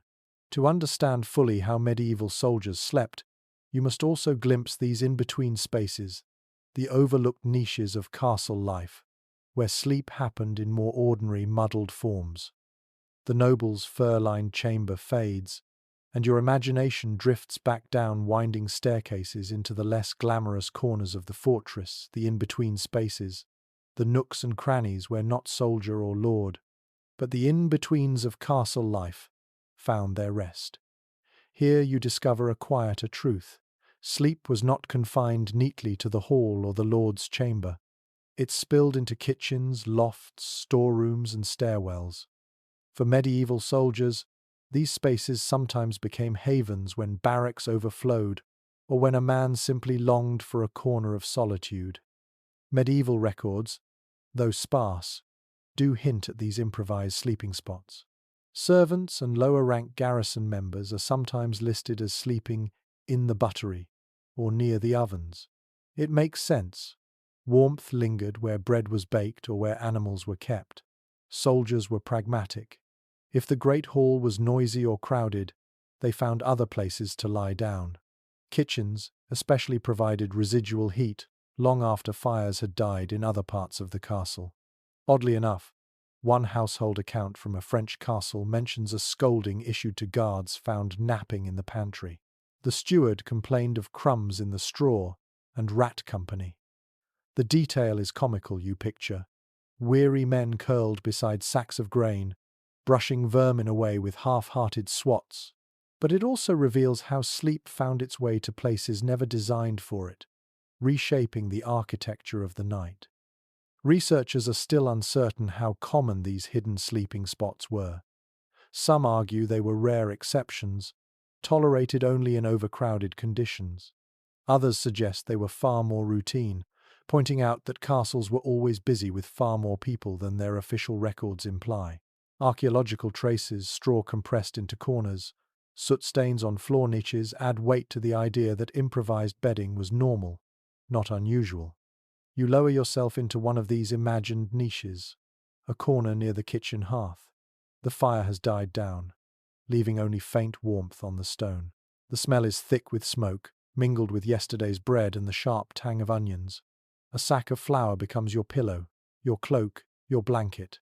It is not comfortable, but it is private, and in a world of communal life, privacy itself feels luxurious. The sensory contrasts are vivid. Instead of the endless drone of snores, you hear only the creak of beams and the drip of water from a cooling cauldron. Instead of the stale odor of 100 men, you breathe the earthy scent of grain and ash. Sleep here feels stolen, fragile, but more personal. The danger, of course, is vermin mice dart across the floor and a rat's tail brushes your boot. Still, exhaustion dulls the disgust, and you drift despite the company. Another peculiar note from castle records. Squires often slept wherever their master's gear was stored. Saddles, armor stands, and weapon racks became makeshift beds. Some slept literally on their lord's horse blankets, preferring the stink of leather to the chaos of the hall. You imagine a boy dozing against a lance rack, his head knocking lightly on wood each time he shifts, too tired to care.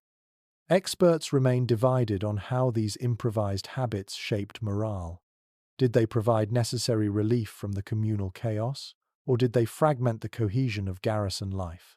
One perspective holds that allowing soldiers to claim niches made the castle more livable.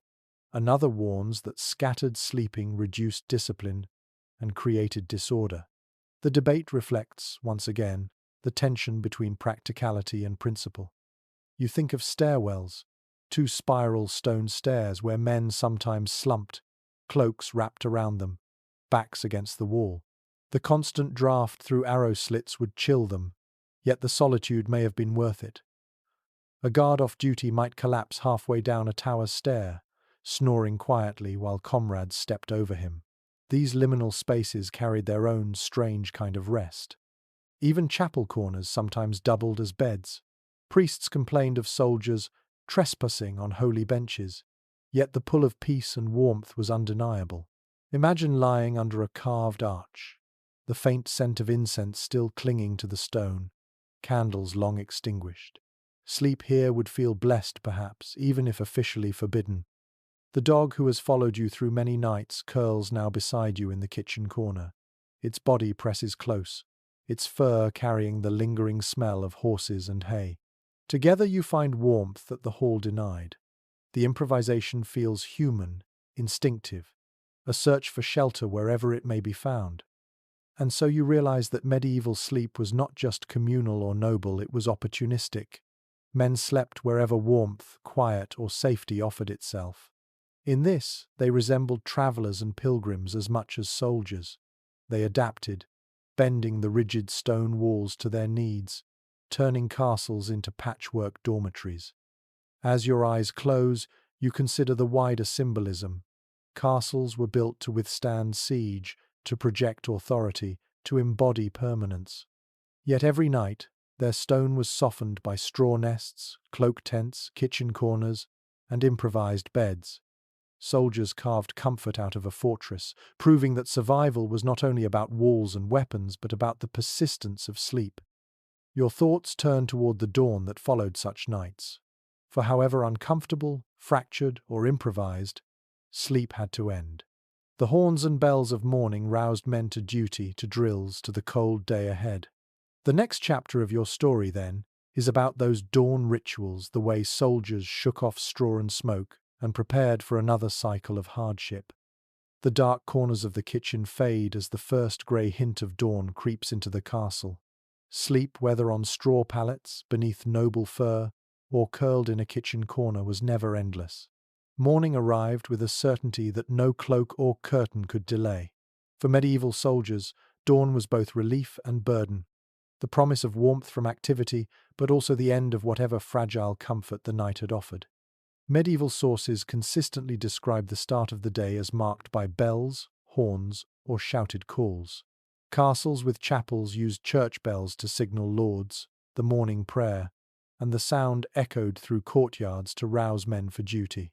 Elsewhere, a simple trumpet blast, or the voice of a sergeant did the job.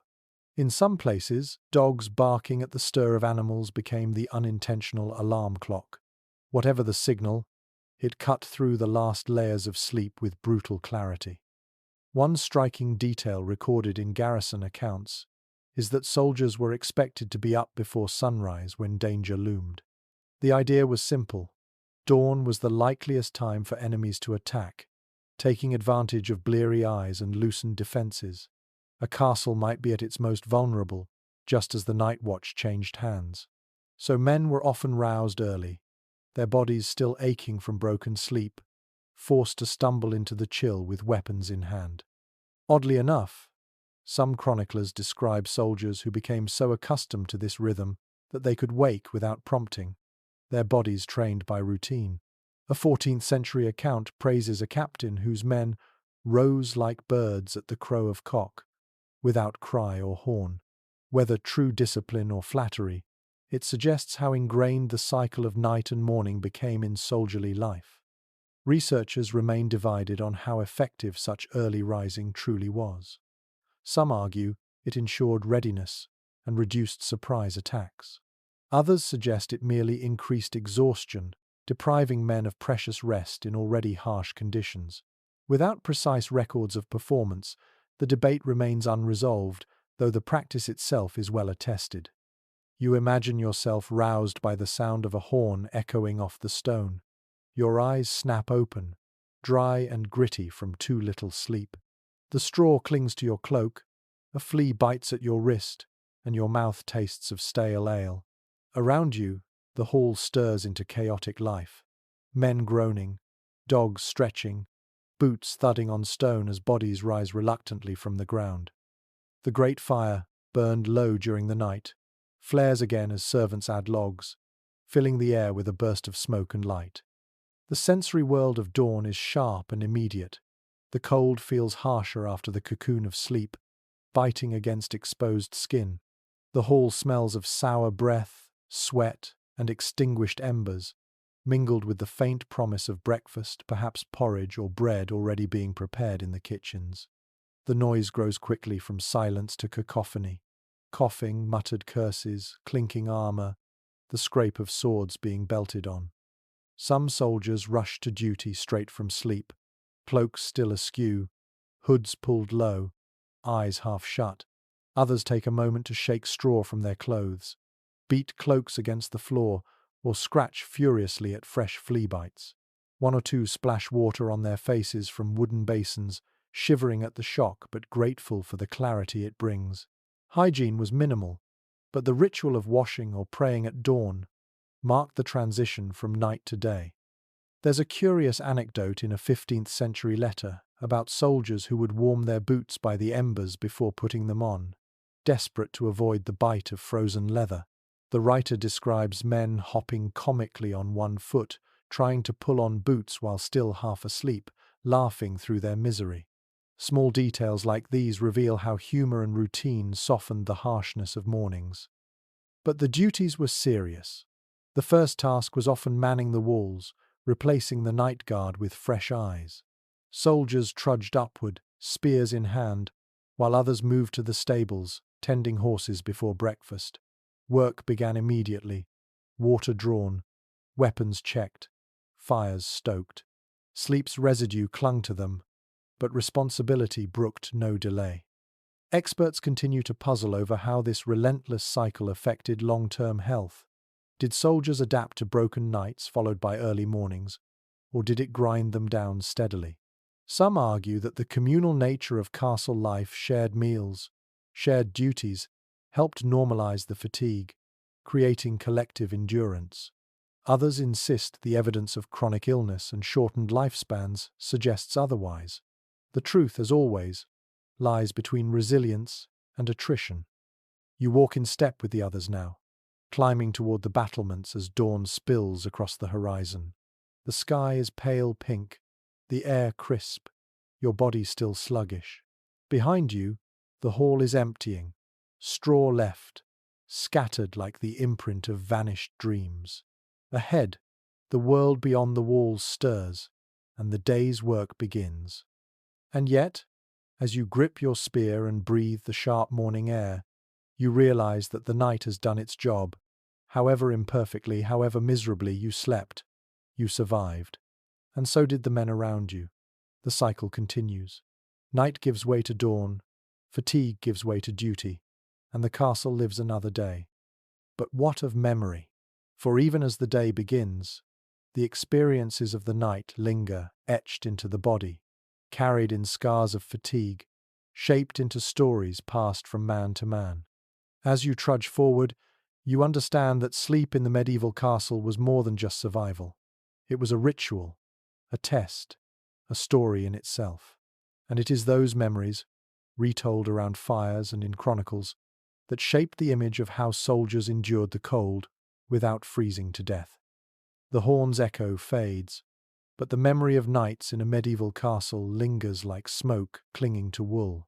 You followed soldiers through every phase of darkness, sharing cloaks in draughty halls, burrowing in haylofts above stables, warming your hands over braziers, scratching at vermin, listening to snores, and enduring broken sleep shaped by seasons, family, fatigue, and fear.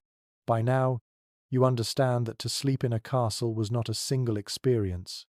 It was a tapestry woven from countless small strategies, none perfect, all necessary. The written record makes plain that survival depended on layering of clothing, of people, of improvisations. Cloaks became blankets, hoods became heaters, straw became mattresses, and fire became both comfort and threat. Each soldier adapted differently, one curled by the hearth, another dug into damp straw, another hid in a corner near the kitchens. There was no universal bed, no single solution, only endless combinations of wool, stone, smoke, and ingenuity. One striking anecdote from a siege in Flanders tells of soldiers taking turns to sleep directly on the warm stones of the kitchen hearth after baking bread. The steward complained that the stones cracked from repeated use, but the men insisted warmth was worth the risk. This tiny story captures the ingenuity, desperation, and humor that colored every medieval night. Scholarly opinion remains divided about whether these strategies truly protected men from the cold or merely lessened suffering. Some argue that cloaks, braziers, and body heat made castle life tolerable enough that soldiers avoided widespread hypothermia. Others emphasize the prevalence of illness, chronic coughs, fevers, and lung ailments as proof that no amount of wool could truly defend against the damp. Both views contain truth, and the uncertainty itself reflects the fragmentary nature of history. You picture yourself one last time, lying among the soldiers in the hall. The fire has burned down, cloaks are pulled tight, straw rustles under shifting bodies. Around you, the symphony of snores rises again, blending with the soft whimper of a child and the sigh of a dog. Your hood is drawn low, your shift clings damp against your skin, but for the moment you are alive, warm enough, and almost at peace. The sensory world closes around you. Smoke lingers faintly in your nostrils, mixed with sweat and wool.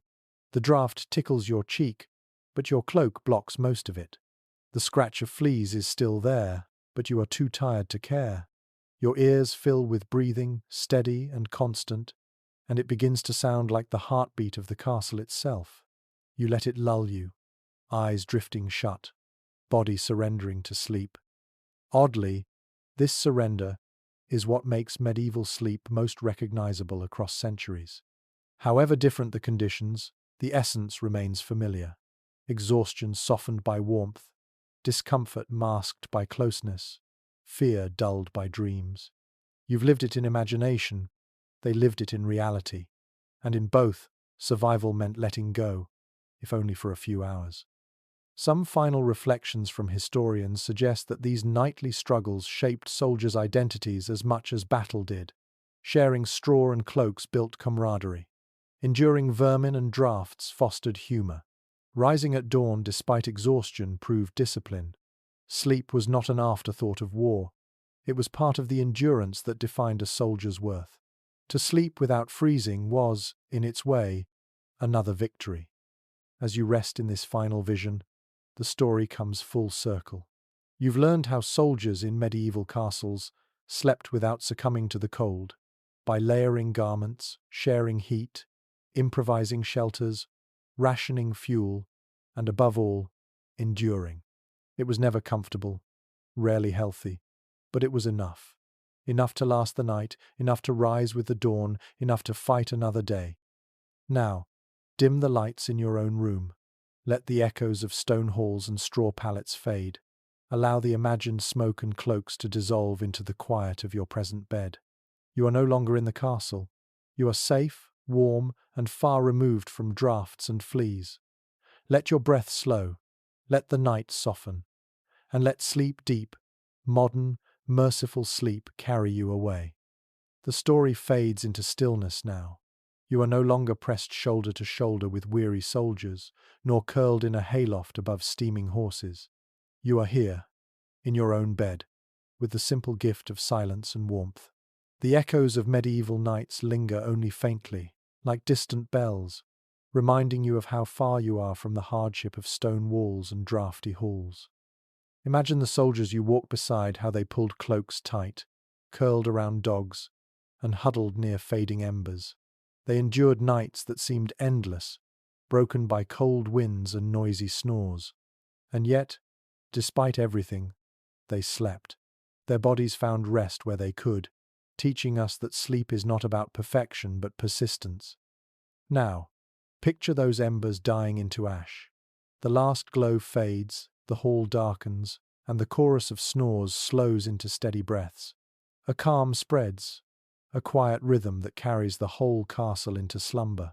Even the rats pause, even the wind softens for a moment, as if the world itself honors the need for rest. Let that calm reach you. Feel your body grow heavier, your breath deepen, your thoughts loosen. You are far warmer than they ever were, far safer, far more comfortable. Allow gratitude to soften your heart and quiet your mind. You have blankets instead of cloaks, silence instead of snores, and peace instead of fear. Drift now, slowly, gently, into your own night. Let the story dissolve, leaving only calm. The castle walls recede, the draught fades, and all that remains is the soft rhythm of your breath.